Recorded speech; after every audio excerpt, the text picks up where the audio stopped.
நேர்கள் இணைந்து கொண்டிருப்பது ஃபோக்கஸ் தமிழ் வானொலியில் கருத்துக்களம் நிகழ்ச்சி. கருத்துக்களம் நிகழ்ச்சியில் தமிழ்நாடு தேர்தல் 2026 இறுதி கள நிலவரங்களை பற்றி பேசுவதற்காக தமிழ்நாட்டிலிருந்து ஒரு பத்திரிகையாளர் கோடீஸ்வரன் அவர்கள் கலந்து சிறப்பிக்கின்றார். அவருடனான சந்திப்பு அரங்கத்தை மெல்பர்ன் நகரிலிருந்து சேகர் நடராஜாவுடன் இணைந்து உங்களுக்காக வழங்குவது மகேந்திரன் சத்யபாலன்.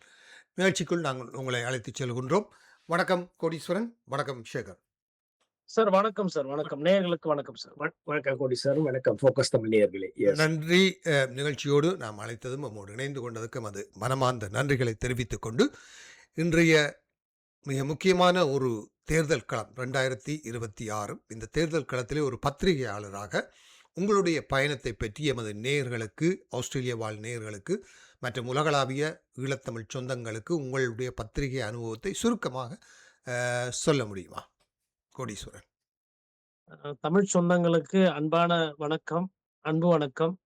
ஒரு சந்தோஷமான ஒரு நிகழ்வு தமிழ்நாட்டிலிருந்து. என்னவென்றால், ஒரு ஜனநாயக திருவிழா இங்கே நடந்து கொண்டிருக்கிறது. நிறைய இடத்துல யுத்தம் பார்த்து கொண்டிருக்கிறோம். உள்ளூர் சட்ட பிரச்சனைகள், வாழ்வாதார பிரச்சனைகள் இருக்கு. இந்த வேலையில தமிழ்நாட்டுல பாத்தீங்கன்னா ஒரு தேர்தல் அந்த வேலைகள்லாம் முடிந்து கொண்டு இன்னும் 24 மணி நேரத்தில் இங்க பாத்தீங்கன்னா ஒரு தேர்தல் நடக்கக்கூடிய ஒரு சூழ்நிலை இருக்கு. எல்லா தமிழ் பேசக்கூடிய சொந்தங்கள் இருக்கிற கூடியத்துல ஜனநாயக முறையில இந்த மாதிரி திருவிழா நடக்கணும் என்பது என்னுடைய ஒரு ஆசை. எங்கெங்கெல்லாம் தமிழ் மக்கள், தமிழ் சொந்தங்கள் இருக்கிறாங்க, அவர்களுக்கு பிடித்த தலைவர்களை அவர்கள் தேர்ந்தெடுப்பதற்கு இந்திய திருநாட்டில், குறிப்பாக தமிழ்நாட்டில் ஒரு சண்டை சச்சரவு இல்லாமல் இந்த நொடி வரையிலும் ஒரு தேர்தல் களம் என்பது சூடுபட்டு கொண்டிருக்கிறது. களத்தில் பல்வேறு பிரச்சனைகள் இருக்கு. ஆனாலும் மக்களுக்கு ஒரு சட்டவிரோத பிரச்சனையோ இல்ல ஒரு அமைதியான முறையில் பிரச்சாரம் பண்ணுவதற்கும் இந்த இந்த தேர்தல் நடந்து கொண்டிருக்கிறது. எனக்கு ஒரு பத்திரிகையாளரை பார்த்தா இந்த தேர்தலில் களத்தை பிரித்து பிரித்து பகுத்தாய்வு பண்ணுவதில் கொஞ்சம் சுணக்கங்கள், கொஞ்சம் சிரமங்கள் இருக்க செய்கிறது. காரணம் என்னவென்றால், தமிழக வெற்றி கழகத்தின் விஜய் அவர்கள் வருகையால் இளம் பெண்கள், இளைஞர்கள், கல்லூரி பருவத்தில் இருக்கக்கூடிய மாணவர்கள், அவர்கள் சிந்தனையோட்டம் எப்படி என்று இருக்கிறது என்று கணிப்பது சிறிது கடினமாக இருக்கிறது. அதோட என்ன ஒரு முக்கியமான ஒரு காரணம் பார்க்க வேண்டிய என்றால், கலைஞர் கருணாநிதி அவர்களோ இல்ல அம்மையார் ஜெயலலிதா அவர்களோ இல்லாத ஒரு முழு தேர்தலாக பார்க்கிறது. என்னதான் முதல்வர் ஸ்டாலின் அவர்கள் ஆட்சி 5 காலம் இருந்தாலும், எடப்பாடி பழனிசாமி அவர்கள் எதிர்க்கட்சி தலைவராக இருந்தாலும், தமிழ்நாட்டுல அந்த ஒரு பெரிய ஆளுமை என்பதை மேபி இந்த தேர்தலில் ஒருவேளை மு.க. ஸ்டாலின் அவர்கள் திரும்பி வெற்றி பெற்றால் அல்லது எடப்பாடி பழனிசாமி அவர்கள் வெற்றி பெற்றால் அவர்கள் அந்த இடத்தை நோக்கி போகுவார். ஏன்னா அவர்கள் 3 முறை முதல்வராக இருந்தவர்கள், 5 முறை முதல்வராக இருந்த பட்டத்துக்கு சொந்தக்காரர்கள். அதனால இந்த தேர்தல் என்பது ஒரு கடும் போட்டியாக தான் இந்த முறை இங்கு நிலவுகிறது. ஆம், இதைத்தான் சேகர் நீங்களும் குறிப்பிட்டிருந்தீர்கள். ஒரு கணிப்பிட முடியாத ஒரு சூழல் இருப்பதாக. சேகர், உங்களுடைய கேள்விகளோடு நாம் கோடீஸ்வரனுடன் பயணிக்கலாம். இன்று கணிக்க முடியாத ஒரு சூழ்நிலை இருப்பதாகத்தான் எல்லோரும் சொல்கிறார்கள். அது மட்டுமல்ல, அநேகமான மீடியாக்கள் பக்கசார்பாக இருப்பதாலும், கணிசமான செய்திகள், ஒரு உண்மைத்தன்மைக்கு புறம்பான செய்திகள் பரவலாக வருவதாலும் இன்று பல விடயங்களை கணிக்க முடியாத நிலையில் இருக்கின்றது. விஜயினுடைய பாதிப்பு எப்படி இருக்கும் என்று உங்களால் சொல்ல முடியுமா இந்த தேர்தலில்? ரொம்ப ஒரு அருமையான ஒரு உண்மையான ஒரு விவரத்தை நீங்கள் மக்களுக்கு இங்க சொல்லியிருக்கிறீர்கள். தமிழகத்துல மீடியாக்கள், ஊடக தர்மம் என்பது கொஞ்சம் கொஞ்சமாக கொஞ்சம் குறையாக போகிறது. இல்லை என்று கூட எடுத்துக்கொள்ளலாம். நிறைய நேரங்களில் அங்கொன்றுமாய் இங்கொன்றுமாய் ஒரு சிலர் உண்மையை கதைத்துக் கொண்டிருக்கிறார்கள். உதாரணத்துக்கு சட்டம் ஒழுங்கு பிரச்சனை, லாக்அப் மரணங்கள், அது போன்ற சம்பவங்கள் இங்க நடந்து கொண்டது. காவல்துறைக்கு அதிக முக்கியத்துவம், மற்ற துறைக்கு அந்த அளவுக்கு முக்கியத்துவம் இல்லாத ஒரு சூழ்நிலையும் நம்ம இப்ப பார்க்க முடியுது. இந்த வேளையில இங்க எது சிரமமாக ஆகிறது என்றால், விஜய் அவர்களோட வருகை அது ஒரு முக்கிய பேசுபொருளாக பேசப்படுகிறது. ஆனால் விஜயோட உழைப்பு என்பது ரொம்ப கடினமாகிறது. பொதுவா தமிழர்கள் என்றால் நம்ம உழைப்பை ரொம்ப விரும்புறவங்க. வீரத்தையும் உழைப்பையும் சமமாக பார்த்து பாசத்துக்கு அடிமையாகிற ஒரு இனம்தான் தமிழினம். ஆனா இங்க என்ன நடக்குது என்றால், ஒரு திரை கவர்ச்சி, திரை வசீகரம் கொஞ்சம் அதிகமாக இருக்கிறது. சரி, அது ஒன்றும் தவறு இல்லை. விஜய் அவர்கள் ஜனநாயக கடமையாக ஆற்ற வேண்டும் என்று அந்த முறையில அரசியலுக்கு வருகிறார். அவர் வெற்றி பெற்று முதல்வர் ஆகுவது என்பது ஒரு ஜனநாயகத்துக்கு நல்லதுதான்.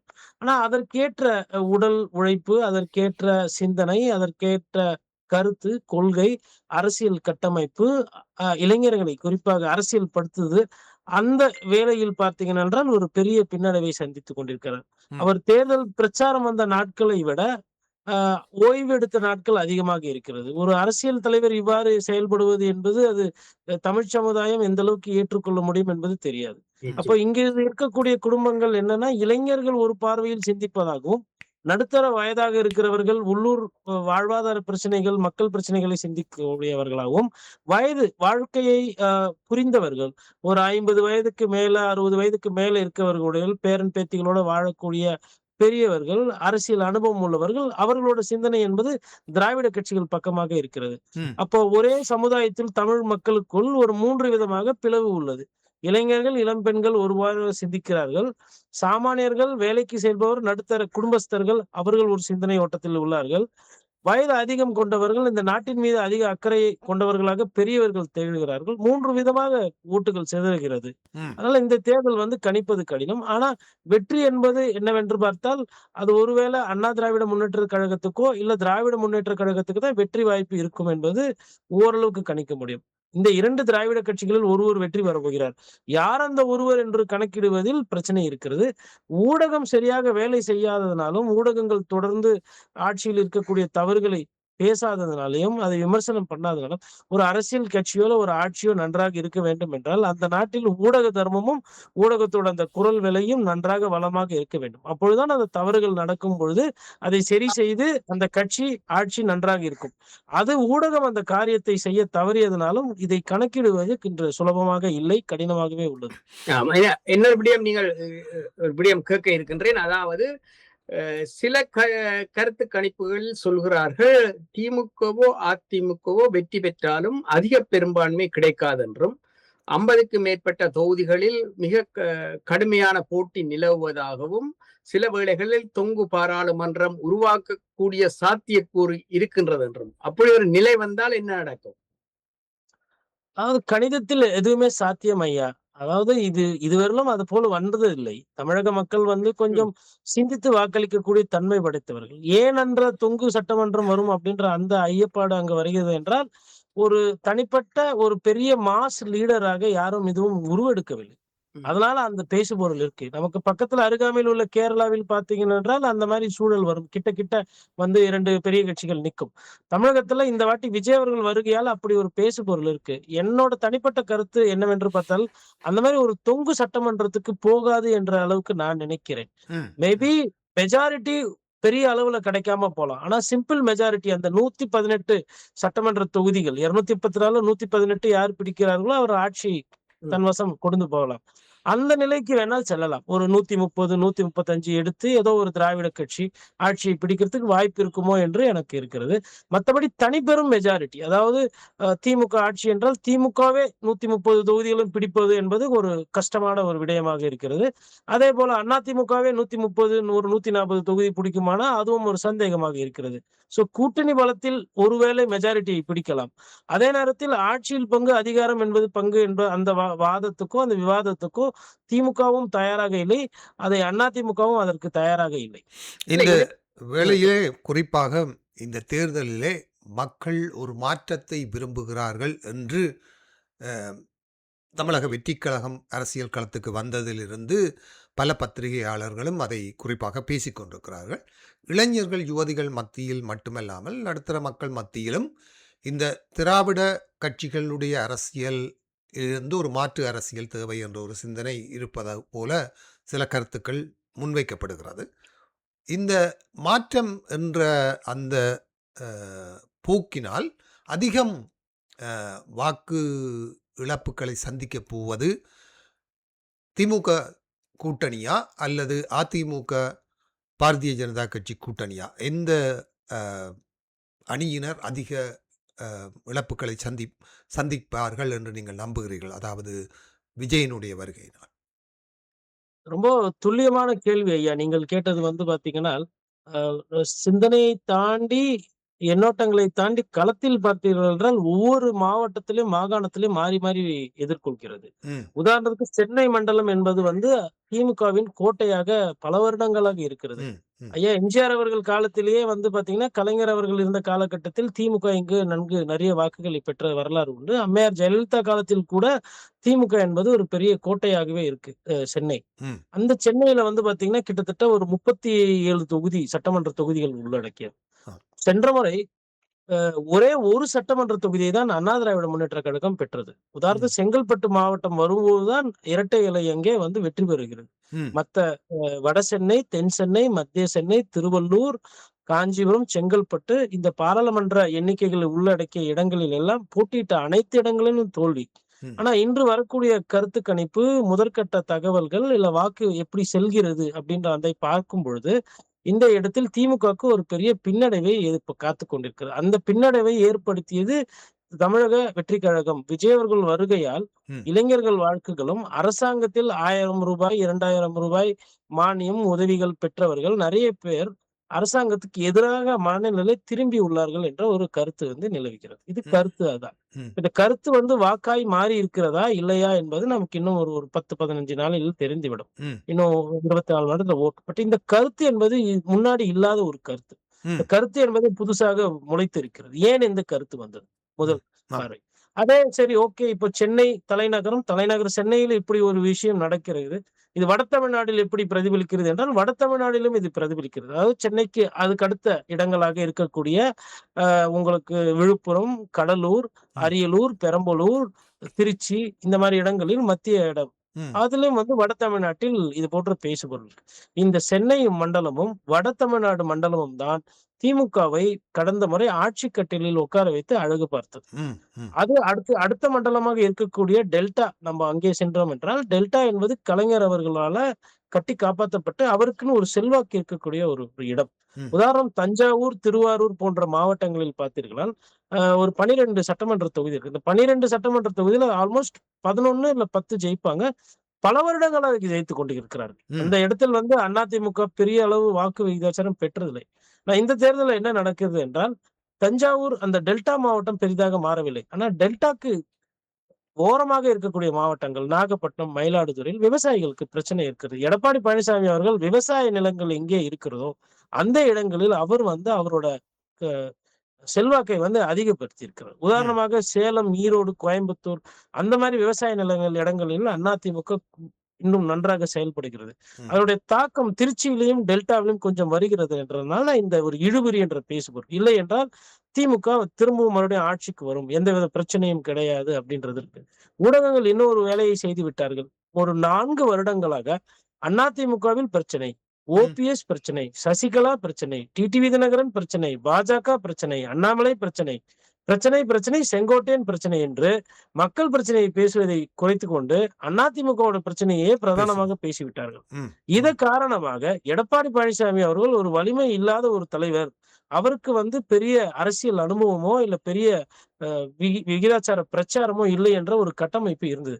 அதை இந்த 2 மாதங்களில் எடப்பாடி பழனிசாமி உடைத்து இருந்தார். ம். அவரோட அந்த அக்ரெசிவ் பாலிடிக்ஸ் ஒரு 220 தொகுதியை வந்து போன வருடங்க ஆரம்பித்து விட்டார். அவர் ஒரு பச்சை கலர் பஸ்ஸை எடுத்துக்கொண்டு, அதுல ஏச்சி பயணம் என்று வாசகங்களை எழுதிக் கொண்டு, ஊர் ஊரா, நகர நகரமா போய் பல லட்சங்களை செலவு செய்து, அங்கே இருக்க மக்களை கூடி, ஏன் வந்து அதிமுக வர வேண்டும்? அம்மாவோட ஆட்சி வர வேண்டும். அம்மா உணவகம், தாலிக்கு தங்கம், மாடுகள் குடுக்கணும், ஆடு குடுக்கணும், விவசாயிகள் குடிக்கும் பிரச்சனைகள் இருக்கு. விவசாய தொழிலாளிகளை மேம்படுத்தணும். குடும்ப அரசியல் என்று ஒரு சில மக்கள் பிரச்சனையை பேச ஆரம்பித்து விட்டார். ம். அந்த காரணத்தினால் தான் அதிமுகவுல திருப்பி எழுந்து நிக்க முடியக்கூடிய ஒரு சூழல் இன்று உருவாகியிருக்கிறது. அப்படி இல்லை என்றால், ஒருவேளை எடப்பாடி பழனிசாமி அதை செய்யாவிட்டால் இருந்திருந்தால், அதிமுக மிக மோசமான ஒரு சூழ்நிலைக்கு போயிரும்.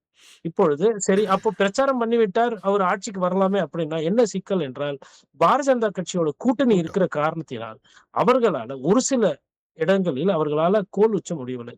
ஒரு சுருக்கமாக சொல்ல வேண்டுமென்றால், சிறுபான்மையினர் மக்கள் எங்கே எல்லாம் அதிகமா இருக்கிறார்களோ, இஸ்லாமிய சொந்தங்கள், ம். கிறிஸ்துவர்கள் நண்பர்கள் எங்கே எல்லாம் இருக்கிறார்களோ, அவர்கள் பாரதிய ஜனதா கட்சியை பார்க்கிற பார்வை என்பது வேறு, அதிமுகவை பார்க்கிற பார்வை வேறு. ம். அது கூட்டணி பலம் அமைந்தாலும் கூட, அது நெறைய இடங்களில் வந்து அவர்களால பெருசாக ஈடுபடுத்தி காட்ட முடியவில்லை. ம். பாரதிய ஜனதா கட்சி அதிமுகவுக்கு எந்த விதமான உதவியும் தேர்தல் நேரத்திலும் செய்யவில்லை. உதாரணத்துக்கு இப்போ நாம் பார்த்தோம். இலங்கையில் ஒரு சில பிரச்சனைகள்லாம் வந்த பொழுது, அந்த போர் காலங்கள்ல அவரவர்களுக்கு தேவைப்படுகிற பொருள் அவரவர்கள் கைக்கு வர வேண்டும். அப்படி வரவில்லை என்றால் அது சங்கடம்.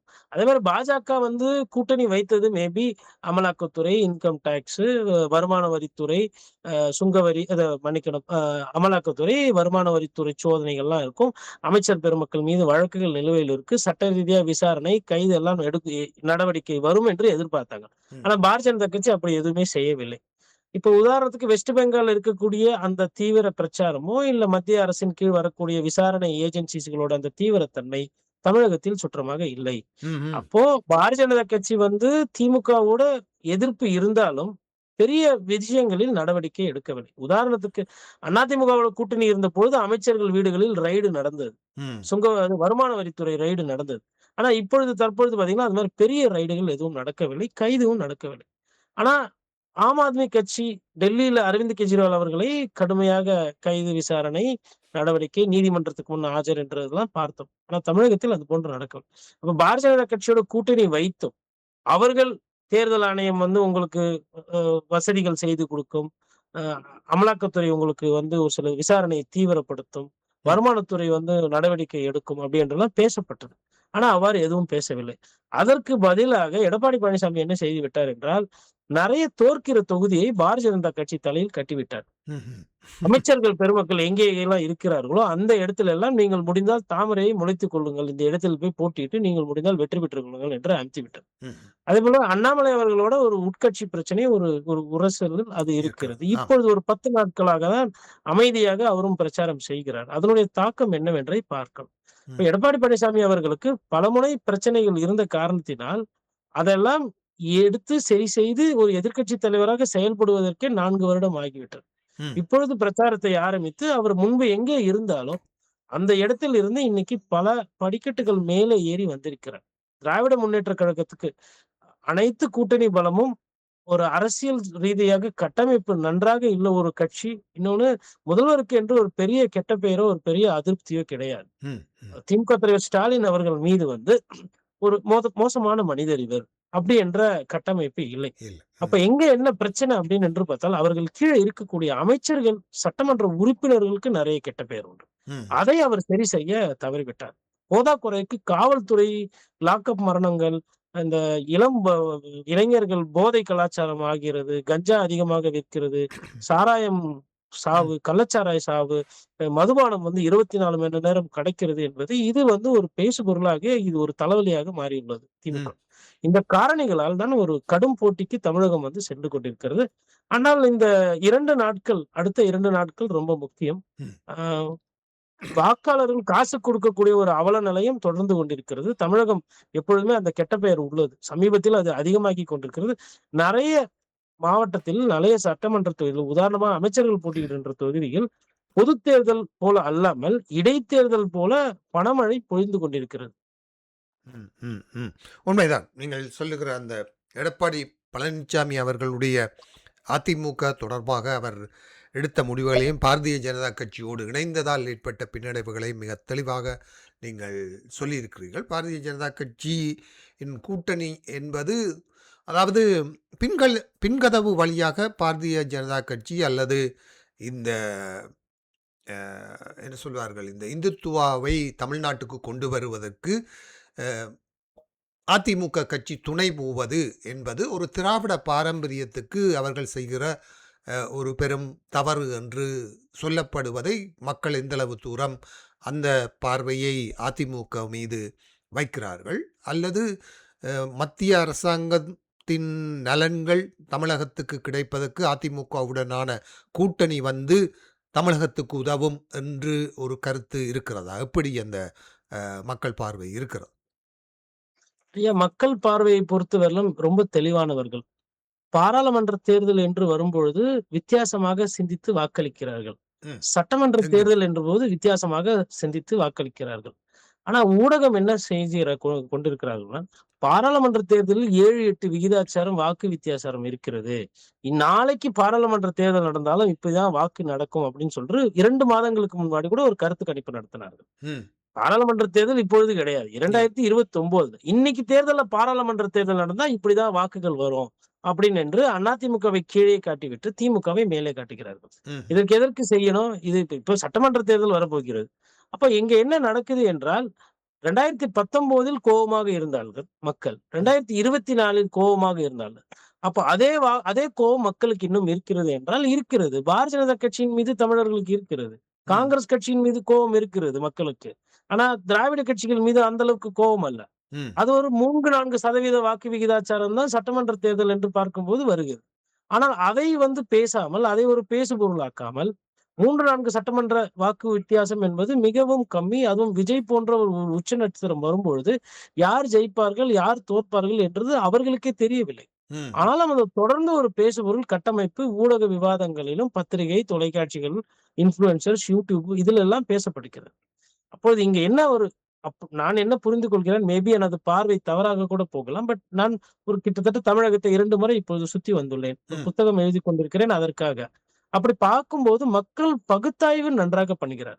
ம். பாரதிய ஜனதா கட்சியை எங்கே வைக்க வேண்டும், காங்கிரஸ் கட்சியை எங்கே வைக்க வேண்டும் என்ற அந்த புரிதல் ரொம்ப ரொம்ப அதிகமாக இருக்கிறது. ம். அப்படி பார்க்கும்போது அவர்கள் உள்ளூர் வேட்பாளர்களை தான் அதிகமாக பார்க்கிறார். என்னுடைய எம்எல்ஏ எனக்கு நல்லது செய்வாரா? ம்ஹ்ம். என்னுடைய எம்எல்ஏ என்னோட மக்கள் பிரச்சனையை கேட்பாரா? நான் போய் எம்எல்ஏவை சந்திக்க வேண்டும் என்றால், அவர் குளிக்கிறார், அவர் வெளியே போய்விட்டார், அவர் மீட்டிங்ல இருக்கிறார், அண்ணன் அங்கே இருக்கிறார், இங்கே இருக்கிறார். அந்த பதிலை அவர் எதிர்பார்க்கவில்லை. சுருக்கமாக சொல்லணும்னா, எம்எல்ஏக்கள் எளிமையாக இருக்க வேண்டும் என்றே மக்கள் விரும்புகிறார்கள். ஆடம்பரத்தை விரும்பவில்லை. ம். ஆனால் திமுகவுக்கு என்ன ஒரு ஒரு ஒரு விஷயம் என்றால், அவர்கள் பாரதிய ஜனதா கட்சி எப்பொழுதெல்லாம் எதிர்த்தார்களோ, பாராளுமன்ற தேர்தலில் 3 முறை வெற்றி பெற்றுள்ளார்கள். ம். அந்த ஃபார்முலா சக்சஸ்ஃபுல்லாக இருக்கிற காரணத்தினால், அதே ஃபார்முலாவை அவர்கள் சட்டமன்ற தேர்தலில் முயற்சித்து பார்க்கிறார்கள். இது முயற்சி திருவினையாகுமா? இல்லை இது தோல்வியில் முடியுமா என்பது 4ஆம் தேதி தெரிந்துவிடும். ஆனால் அதிமுக என்ன செய்கிறது என்றால், இது எங்களுக்கு உண்டான தேர்தல். அதிமுக தலைமையில் இருக்கக்கூடிய எடப்பாடி பழனிசாமி ஆட்சிக்கு வர வேண்டுமா? இல்லையா? இல்ல முதல்வர் ஸ்டாலின் அவர்களோட அந்த குடும்ப அரசியல், குடும்ப ஆதிக்கம் இருக்கிறது. லஞ்ச லாவண்யம் இருக்கு. அது ஆட்சிக்கு வர வேண்டுமா? இல்லையான்னு சொல்லிட்டு நேரடியாக எதிர்க்கிறார்கள். ம். அதிமுக திமுகவை நேரடியாக எதிர்க்கிறது. திமுக அதிமுகவை பாரதிய ஜனதா கட்சியை வைத்து எதிர்க்கிறது. இதுதான் இந்த தேர்தலில் வித்தியாசம். விஜய் அவர்களை பொறுத்தவரையிலும் திமுகவை அவர் நேரடியாக எதிர்க்கிறார். அதிமுகவுடைய வாக்குகளை பெறுவதற்கு உண்டான வியூகங்களை அமைக்கிறார். அதே நேரத்தில் பாரதிய ஜனதா கட்சியோடு நேர்முகமாக எதுவும் பெரிய கருத்தோ இல்ல எதிர்முனை தாக்குதல் எதுவும் செய்யவில்லை. அதே நேரத்தில் காங்கிரஸோடு நட்பு பாராட்டுகிறார். ம். இதெல்லாம் முரணாக இருக்கிறது. ம். இந்த விவகாரங்களில் ஒரே கொள்கை, ஒரே சிந்தனை, கூட்டணி இல்லை, தனித்தே தான் களம் என்பதில் நாம் தமிழர் கட்சி சீமான் அவர்கள் அண்ணன் தெளிவாக இருக்கிறார். ம். அவரோட கருத்து, அவரோட கொள்கை, அவரோட பிரச்சாரம் என்பது நன்றாக இருக்கிறது. ஆனாலும் அந்த எழுச்சி என்பது இன்னும் அந்த கட்சிக்கு வரவில்லை.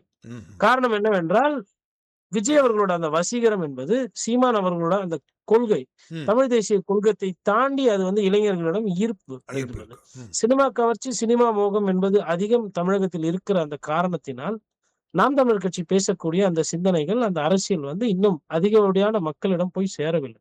ம். இந்த தேர்தல் நாம் தமிழர் கட்சிக்கும் ஒரு கடுமையான தேர்தல். ம். 1, 2 பதவிகளுக்கு திராவிட கட்சிகள் கூட ஒரு கடும் போட்டி இருக்கும். அந்த இடத்தை திமுக பிடிக்கப் போகிறதா? அதிமுக பிடிக்க போகுதா? 3வது, 4வது அந்த இடங்களுக்கு தாவேகாவும், நாம் தமிழர் கட்சியும் ஒரு கடும் போட்டியை சந்திக்கப் போகிறது. இந்த 4 முனை போட்டி அப்படின்ற அந்த காரணத்தினால் நிறைய இடத்தில் 500 ஓட்டு, 1000 ஓட்டு வித்தியாசத்தில் நிறைய பேர் ஜெயிப்பதற்கும், பிரபலங்கள் தோற்பதற்கும் வாய்ப்பு இருக்கிறதாக நான் பார்க்கிறேன். அருமை. சேகர், உங்களுடைய கேள்வி. ஆம், நான் கேட்க வேண்டிய கேள்வியை சொல்லிவிட்டீர்கள். அதாவது ஒப்போசிஷன் பார்ட்டி லீடர் சரியான வீக்கா இருக்கிறதால் திமுகவுக்கு அவ்வளவு பாதிப்பு இருக்காது என்று. ஆனால் நீங்கள் சொல்லிவிட்டீர்கள் கடைசி 2 மாதங்களாக அவர் கடுமையாக உழைத்தார் என்று. என்றாலும் அவர் ஸ்டாலினுடன் ஒப்பிடும் போது ஒரு வீக்கான தலைவராகத்தான் பார்க்கப்படுகிறார் இல்லையா? 2வது இந்த மத்தியில் உள்ள பிஜேபி, காங்கிரஸ் போன்றவர்கள் இன்று தமிழ்நாட்டில் அதிகளவான பிரச்சாரங்களை செய்து தமிழ்நாட்டுக்கு பெரிய பங்களிப்பை செய்யவில்லை. அது ஒரு பாதிப்பாக இருக்குமா? ஆம், வேற அதை குறிப்பிடுகிறார்கள். அதாவது நரேந்திர மோடி அவர்கள் தமிழகத்துக்கு வரவே இல்லை. ஏனைய மாநிலங்களோடு ஒப்பிட்டு பார்க்கும்போது அவ்வாறு அவர்கள் தமிழகத்தின் பக்கம் வரவில்லை என்று ம். சொல்லுகிறார்கள் இந்த தேர்தலிலே. அது ராகுல் அது காந்தி வர வந்து வைக்கலையே. அது அதேபோல ராகுல் காந்தி ஸ்டாலினுடன் இணைந்து எந்த தேர்தல் பிரச்சாரமும் செய்யவில்லை என்றும் சொல்லுகிறார்கள். ஆகவே ம். இந்த தேசிய அளவிலே 2 முக்கியமான கூட்டணிகளை வைத்திருக்கக்கூடிய இரு திராவிட கட்சிகளும் ஆம், இந்த தேர்தலை ஒரு மாநில அளவில் தான் பார்க்கிறார்கள் என்று எடுத்துக்கொள்ளலாமா? அல்லது எப்படி நாங்கள் இதை பார்க்க வேண்டும்? ஐயா, நீங்கள் இருவரும் சொன்ன அந்த கருத்து மிக ஆழமான கேள்விகள். அது என்ன ம், என்றால், அது உள்ள அரசியல் அதில் அதிகம் ஒளிந்து கொண்டிருக்கிறது. ம், என்ன ம், காரணங்கள் என்று பார்த்தால், பாரத பிரதமர் மோடி அவர்கள் தமிழகமோ, சென்னையோ வந்து அதிக பிரச்சாரம் பண்ணால் வாக்கு விகிதாச்சாரத்தை இது பாதித்துவிடும். ஏனால் திமுக செட் செய்யக்கூடிய அந்த நரேட்டிவ் இல்ல அவர்கள் எடுத்து வைக்கக்கூடிய அந்த பிரச்சாரம் என்பது டெல்லிக்கும், தமிழகத்துக்கும் நடக்கின்ற யுத்தம் இது. ம், பாரதிய ஜனதா கட்சி எதிர்ப்பது தமிழ்நாட்டுல திமுக தான். அதை விட்டா வேற வாய்ப்பு இல்லை அப்படின்றது அவரு எடுத்து வைக்கக்கூடிய பிரச்சார வியூகம். ம், அதற்கு தீனி போடுவது போல் ஆகிவிடக் கூடாது என்ற காரணத்தினால் பாரதிய ஜனதா கட்சி தலைவர்கள் மொத்தமாக புறக்கணிக்கவில்லை. ம், அவர்களோட வருகையையும் பிரச்சாரத்தையும் குறைத்துக் கொண்டுள்ளனர். ம், உதாரணத்துக்கு முன்பெல்லாம் இந்தியில் பேசக்கூடியவர்கள் இப்பொழுது ஆங்கிலத்தில் கதைக்கிறார்கள். ம், ஆங்கிலத்தில் பிரச்சாரம் செய்கிறார்கள்.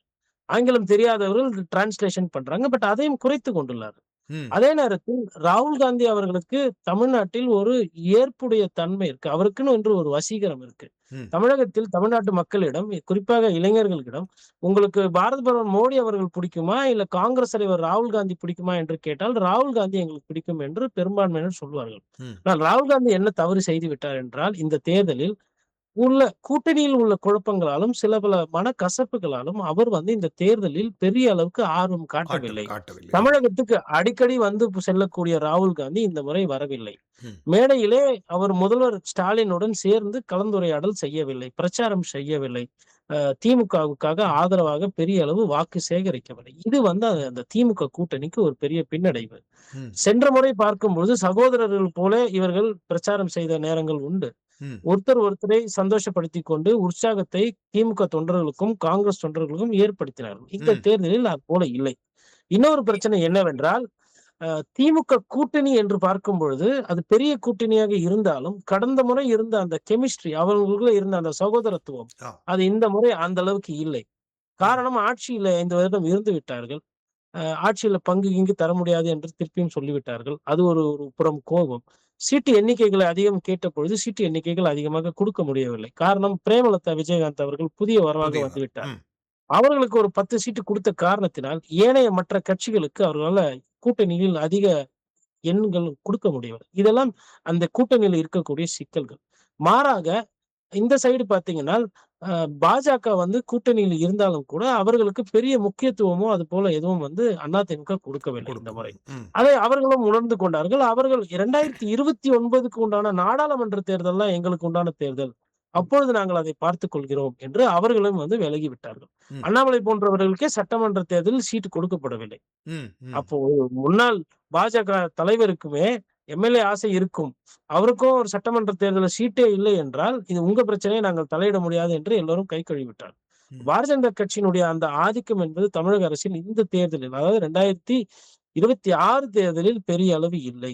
ஒரு ம். கர்ச்சீப்பை எடப்பாடி பழனிசாமி இப்படி வைத்து தொடச்சார். இதை முகத்தை மறைத்தார், முகத்தை மூடினார், பாஜகவுக்கு மீட்டிங்க்கு பயந்து போனார் என்று 3 நாள், 4 நாள் இங்கே விவாதம் செய்தார்கள்.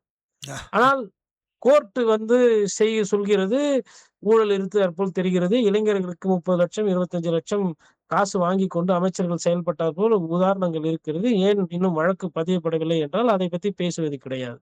லாக்அப் மரணங்கள், அ சென்னையிலே வந்து ஒரிசாவை சேர்ந்த ஒரு குடும்பம் பாலியல் சீண்டலுக்கு இரையாக்கப்பட்டது. குடும்பமே அழிந்து விட்டது. ம், இது ம், போன்ற சம்பவங்கள் தமிழகத்தில் இல்ல தமிழ் பேசுபவர்கள் இருக்கிற இடத்தில் நடக்குது என்றால், அது நமக்கு ஒரு ஒரு ஒரு தர்ம சங்கடமான ஒரு சூழல் உருவாக்குது. ம், ம், என்னதான் வெளி மாநிலங்களிலிருந்து வந்தாலும் கூட, வயிற்று பிழைப்புக்காக வந்தாலும் கூட, அவர்களுக்கு பாதுகாப்பு குடுக்க வேண்டியது நமது கடமை என்பது இங்கே இருக்கிறது. அறிஞர் அண்ணாவால் பதப்படுத்தப்பட்ட மண்ணிது. யாதும் ஊரே யாவரும் கேளீர் என்று பேசப்பட்ட மண். வந்தாரை வாழ வைத்த தமிழகத்தில் இன்னைக்கு வெளியூரிலிருந்து வரக்கூடிய வேலை தொழிலாளிகள் இங்கே இருக்க தமிழர்களால் போதைக்குள்ளாக்கி, அவர்களை வெட்டுவது, அதை இன்ஸ்டாவில் எடுத்து போடுவது, புகைப்படங்கள் போடுவது, அந்த அடுத்த தலைமுறை என்பது ஒரு ம், பெரிய சவாலாக, ஒரு பேசுபொருளாக இருக்கிறது. ம், இந்த ம். காரணங்கள் எல்லாம் வந்து அதிகமா போய் சேர்ந்திருக்கு. இன்னொன்னு, சேகர் ஐயா ஒரு ஒரு முக்கியமான ஒரு புள்ளியை தொட்டார்கள்.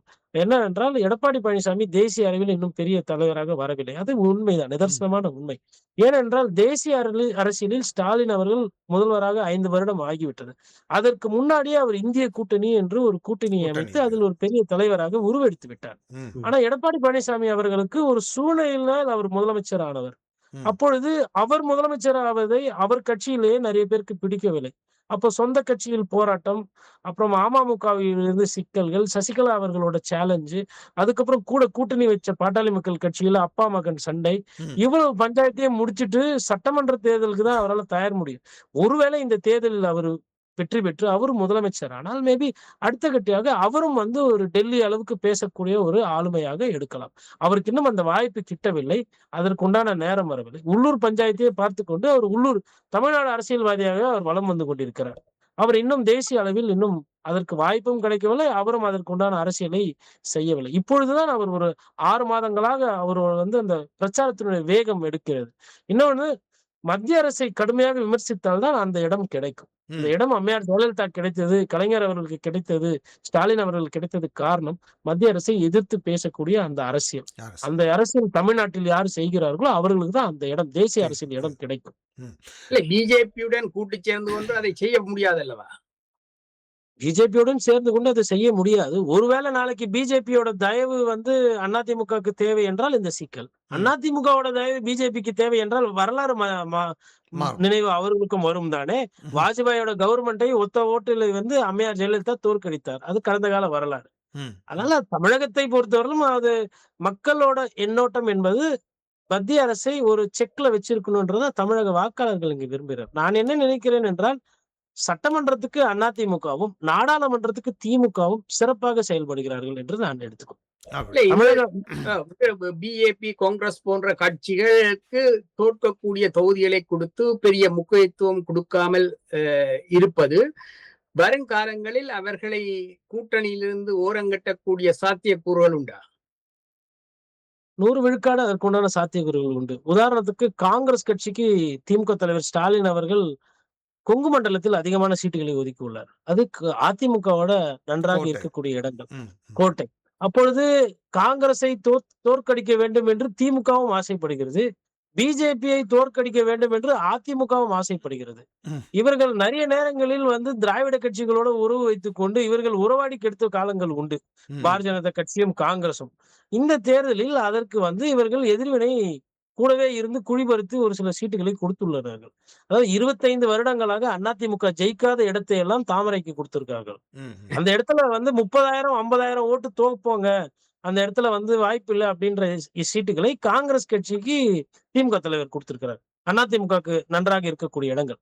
அப்பொழுது காங்கிரஸ் தோழர்களும் சரி, பாஜகல இருக்கக்கூடிய நண்பர்களும் என்ன சொல்றாங்கன்னா, 2 கட்சிகளும் சேர்ந்தாலுமே பிஜேபிக்கும் 10 எம்எல்ஏ வராது, காங்கிரஸ்க்கும் 10 எம்எல்ஏ வராதுன்றாங்க.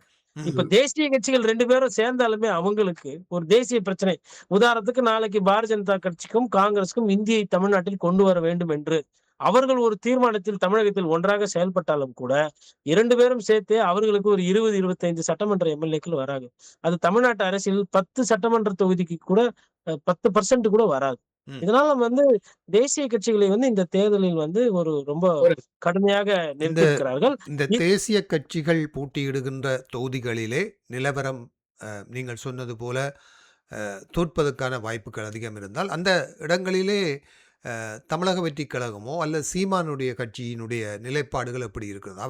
அவர்கள் இந்த தோல்விக்கு காரணமாக இருப்பார்களா? அல்லது இந்த காங்கிரஸ் போன்றவை எதிர்த்தரப்பினருடையால தோற்கப்படுவார்களா? எப்படி அங்கு நிலைமை இருக்கிறது? அந்த இடங்களில் விஜயினுடைய கட்சிக்கோ, சீமானுடைய கட்சிக்கோ வாய்ப்புகள் இருக்கிறதா? அதாவது ஐயா, இன்று நம்ம பேசக்கூடிய இந்த நேரத்தில் எல்லாமே முடிந்து விட்டது. ம். யாருக்கெல்லாம் முடிந்து விட்டது என்றால், கிட்டத்தட்ட தமிழக வெற்றிக் கழகத்துக்கும், நாம் தமிழர் கட்சிக்கும் முடிந்து விட்டது. ம்.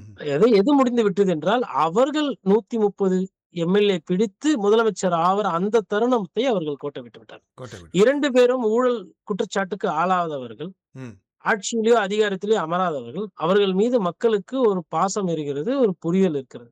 இந்த 2 பேரும் அவர்களுக்குள்ள ஒரு ஈகோ பார்க்காம சேர்ந்து ஒரு கூட்டணி அமைத்திருந்தால், நீங்கள் சொல்லுவது சாத்தியம். ம். அவர்கள் மேபி ஆட்சியை கூட பிடித்து இருக்கலாம்.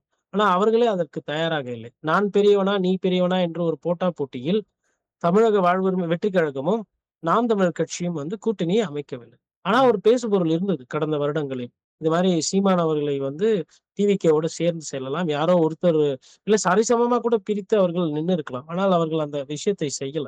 ம். அப்போ திராவிட கட்சிகள் அத மன்னிக்கணும்.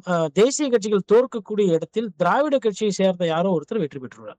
உதாரணத்துக்கு காங்கிரஸ் கட்சி ஒரு இடத்துல நிக்குதுன்னா, அந்த இடத்தில் இரட்டை இலை ஜெயிப்பதற்கும், ம். தாமரை நிக்கிற அந்த தொகுதியில் உதயசூரியன் ஜெயிப்பதற்கும் வாய்ப்புகள் அதிகம். ம். ம். கூட்டணியை பொறுத்தவரையிலும் பார்த்தால், அ அதிமுக கூட்டணியில் பாட்டாளி மக்கள் கட்சி, அமமுக, டிடிவி தினகரன் அவர்களுக்கு கூட இருக்கக்கூடிய அமமுக, அவர்கள் வந்து அதிக வாக்குகளை பெறறதுக்கு வாய்ப்பு இருக்கிறது. இந்த அ கா 5வது அணி என்ற ஒன்று இருப்பது போல் ஒரு பேச்சு இருக்கிறது. அதாவது தினகரன், சசிகலா தரப்புகள், பாட்டாளி மக்கள் கட்சி, ஏனைய சிறு சிறு கட்சிகள் அவர்களுடைய வாக்குகள் இந்த தேர்தலிலே அவர்கள் வாக்குகளை பிரிப்பது என்பது இந்த தேர்தலிலே ஒரு முக்கியமான விடயமாக இருக்கும் என்று கடந்த வாரம் நம்மோடு பேசிய மில்டன் தெரிவித்திருந்தார். உங்களுக்கும் அந்த கருத்துள் உடன்பாடு இருக்கிறது. ஒரு 5வது 4 முனை போட்டி என்பதை விட இந்த 5வது அணியாக இருப்பவர்கள் உடைய அது பிரேமலதா இந்த கூட்டணிக்குள் இருக்கிறார். ஏனைய தரப்புகள் வெளியில் இருக்கக்கூடிய ஏனைய சிறு சிறு கட்சிகள் இந்த தேர்தலிலே எந்தளவு தூரம் திராவிட கட்சிகளுடைய வாக்குகளை அவர்கள் பிரிக்கக்கூடிய வாய்ப்புகள் இருக்கிறது என்று நீங்கள் கருதுகிறீர்கள்? வாய்ப்புகள் இருக்கதான் ஐயா செய்கிறது. ஏனென்றால் நான் முன்னாடியே சொன்னபோது சட்டமன்ற தொகுதியில் அந்தந்த தொகுதியில் உள்ளூர் வேட்பாளர்களுக்கு என்று ஒரு சங்கடங்கள் இந்த கட்சிகளால் வரக்கூடும். ம். உதாரணத்துக்கு போன தேர்தலில் அமமுக ஒரு 20 இடங்களில் அதிமுகவோட வெற்றி வாய்ப்பை பாதித்தார் டிடிவி தினகரன் அவர்கள். ம். ஆனால் இந்த முறை அவர் டிடிவி தினகரன் அவர்கள் கூட்டணிக்கு வந்து விட்டார். அவர்கள் 2 பேரும் பரஸ்பர நாங்கள் 2 பேரும் பங்காளிகள், அண்ணன் தம்பி, ம். நாங்கள் ஒரே அம்மாவோட பிள்ளைகள், எங்களை பிரிக்க முடியாது என்று பிரச்சாரம்லாம் செய்கிறார்கள். ஆனால் சசிகலா அவர்கள் போன முறை அமைதியாக இருந்தால், இந்த முறை அவர்கள் வந்து வேட்பாளரை போட்டுக் கொண்டிருக்கிறார். டிடிவி ம். தினகரன் அவர்கள் ஏற்படுத்திய அந்த பாதிப்பை சசிகலா அவர்களால் ஏற்படுத்த முடியாது. முதல் ம். பார்வை. ம். ஆனால் அதில் ஒரு பாதியாகவோ, இல்ல ஒரு கால்வாசி பிரச்சனையை அவர்கள் உருவாக்க முடியும். இப்போ 2000 ஓட்டு தான் வித்தியாசம் என்றால், 2000 ஓட்டை வந்து டிடிவி தினகரன் அவர்கள் 20,000 ஓட்டு வாங்கியிருந்தார். ம். சசிகலா போட்ட வேட்பாளர் ஒரு 5,000 ஓட்டோ, 2,000 ஓட்டு வாங்கினாள் என்றால் அது ஒரு தலைவலி தான். ம். அது யாரை பாதிக்கும் என்றால் அதிமுகவை தான் அது பாதிக்கும். அது ஒரு சிக்கல் இருக்கிறது.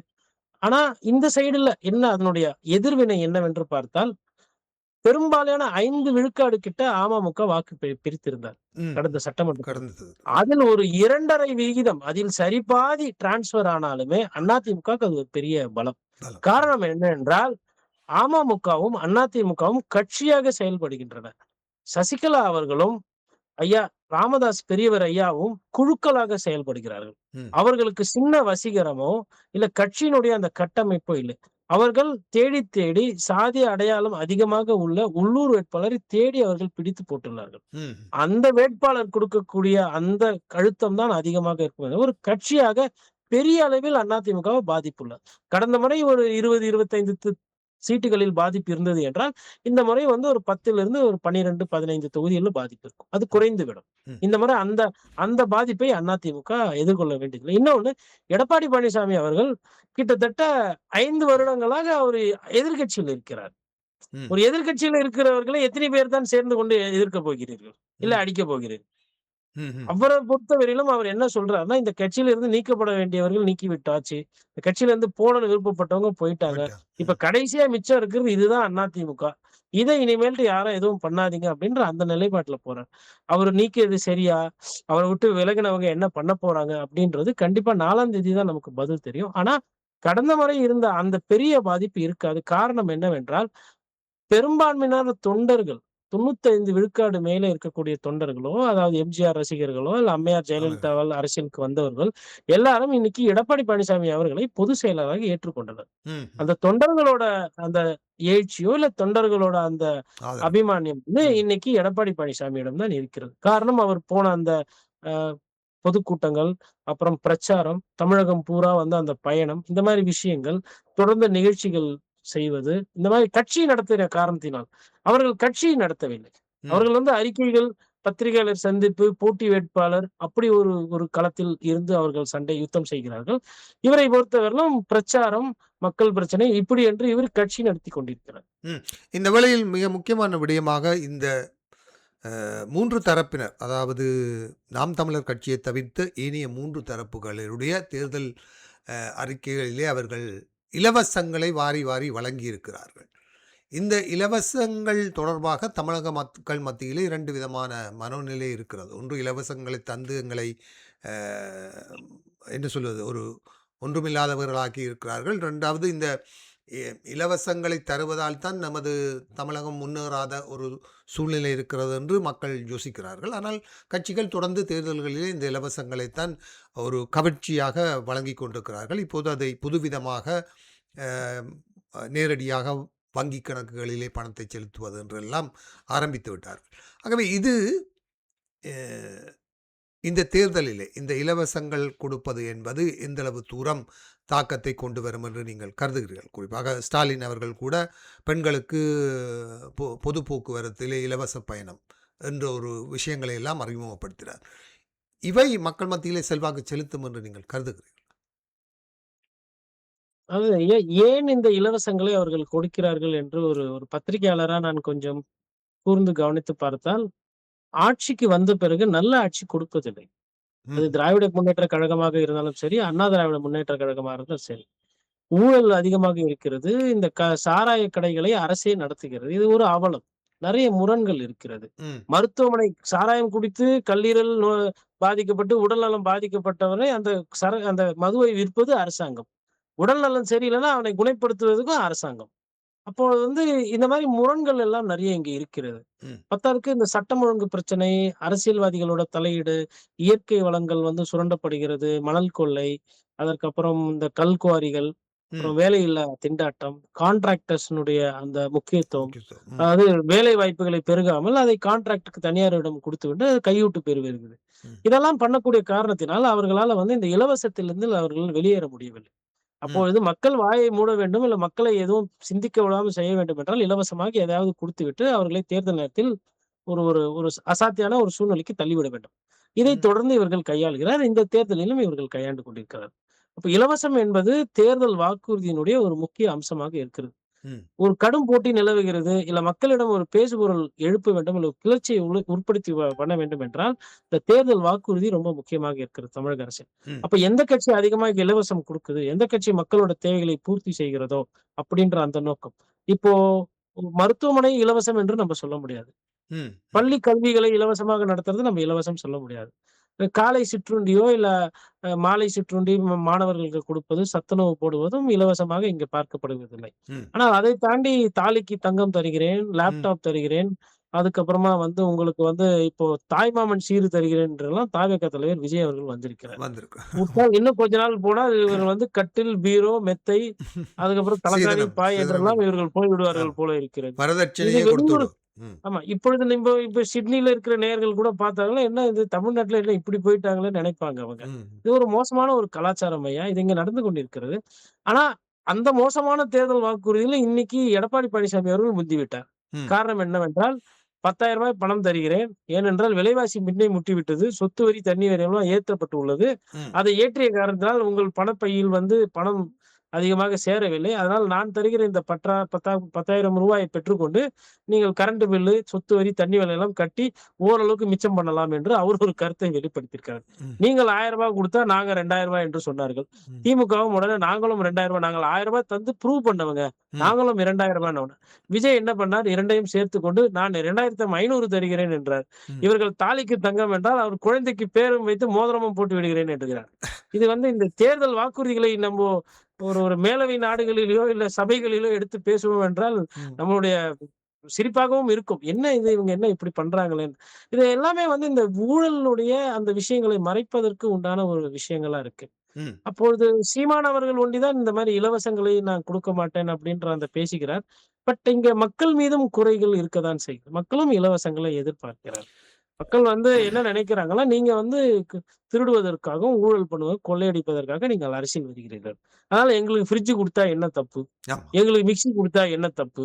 நீங்களே எல்லாத்தையும் எடுத்துட்டு போறீங்களே! எங்களுக்கும் எதனா பார்த்து செய்யுங்க. அப்படின்னு கேட்கக்கூடிய மக்கள்களும் இருக்கிறார்கள். ஆம். அதனால இது ஒரு இடியாப்ப சிக்கலை நோக்கி இப்ப செல்லுவிட்டது. இதற்கு இனிமேல்ட்டு எந்த அறிவு சார்ந்த தமிழர்களும் இதற்கு இமிடியேட்டா பதில் சொல்ல முடியாது. ஒரு ம். ஒரு ஒரு இது இது வந்து அங்கமாகி விட்டது. ம். இது வந்து குறைத்தால் இப்ப இந்த தேர்தலில் பார்த்தீர்கள் என்றால் திமுக பெரிய அளவுக்கு இலவசங்களை அடுக்கவில்லை. ம். அந்த காரணத்தினாலே திமுகவோட தேர்தல் வாக்குறுதி பேசப்படவில்லை. ம். ம். இன்னொன்னு இலவசமாக வீடு கட்டி தருகிறோம் என்றெல்லாம் சொல்லுகிறார்கள். பாத்ரூம் கட்டுவதற்கே 10,00,000 ஆகிறது சென்னையில. அப்படி நீங்கள் கல்லோ, மண்ணோ அள்ளி விட்டாலுமே கவுன்சிலர் வந்து விடுகிறார் பணம் கேட்டு. இதுதான் நடைமுறை சிக்கல். ஆனா இவர்கள் சொல்றாங்க எல்லாருக்குமே வீடு கட்டி குடுப்போம்ன்னு சொல்றாங்க. இடம் இல்லை. ம். மாடு மேய்வதற்கு இடம் இல்லை. நாய் வந்து நடந்து போகிற பாதசாரிகள் படுத்து நடக்கக்கூடிய இடத்தில் நாய் படுத்து கிடக்குது. இட நெருக்கடி இங்க அதிகமாக இருக்கிறது. ம். ஆனாலும் கற்பனை குதிரையை எடுத்துக்கொண்டு விட்டு. வீடு கட்டி தருகிறேன். ம். அதை செய்கிறேன், இதை செய்கிறேன் என்று சொல்கிறார்கள். அதில் ஒரு பாதி இல்ல ஒரு 30 விழுக்காடு செய்தாலுமே அதை சாதனையாக கூறிக்கொண்டு அடுத்த தேர்தலில் ஹெலிகாப்டர் தருகிறோம் என்று கூட சொல்லுவார்கள். உங்க கிராமத்துக்கு ஹெலிகாப்டர் தரோம்.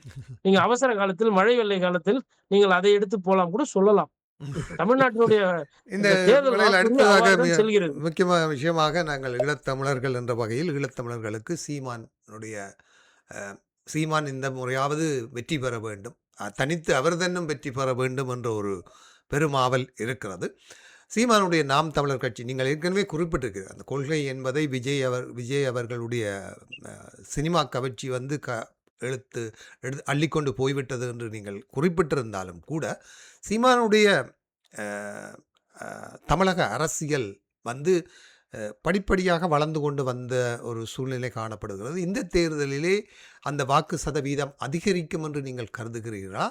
விஜயினுடைய வருகையால் அந்த வாக்கு சதவீதம் குறைவதற்கான வாய்ப்புகள் இருக்கிறதா? எப்படி அவருடைய வாக்கு சதவீதம் இருக்கும் என்று எதிர்பார்க்கலாம்?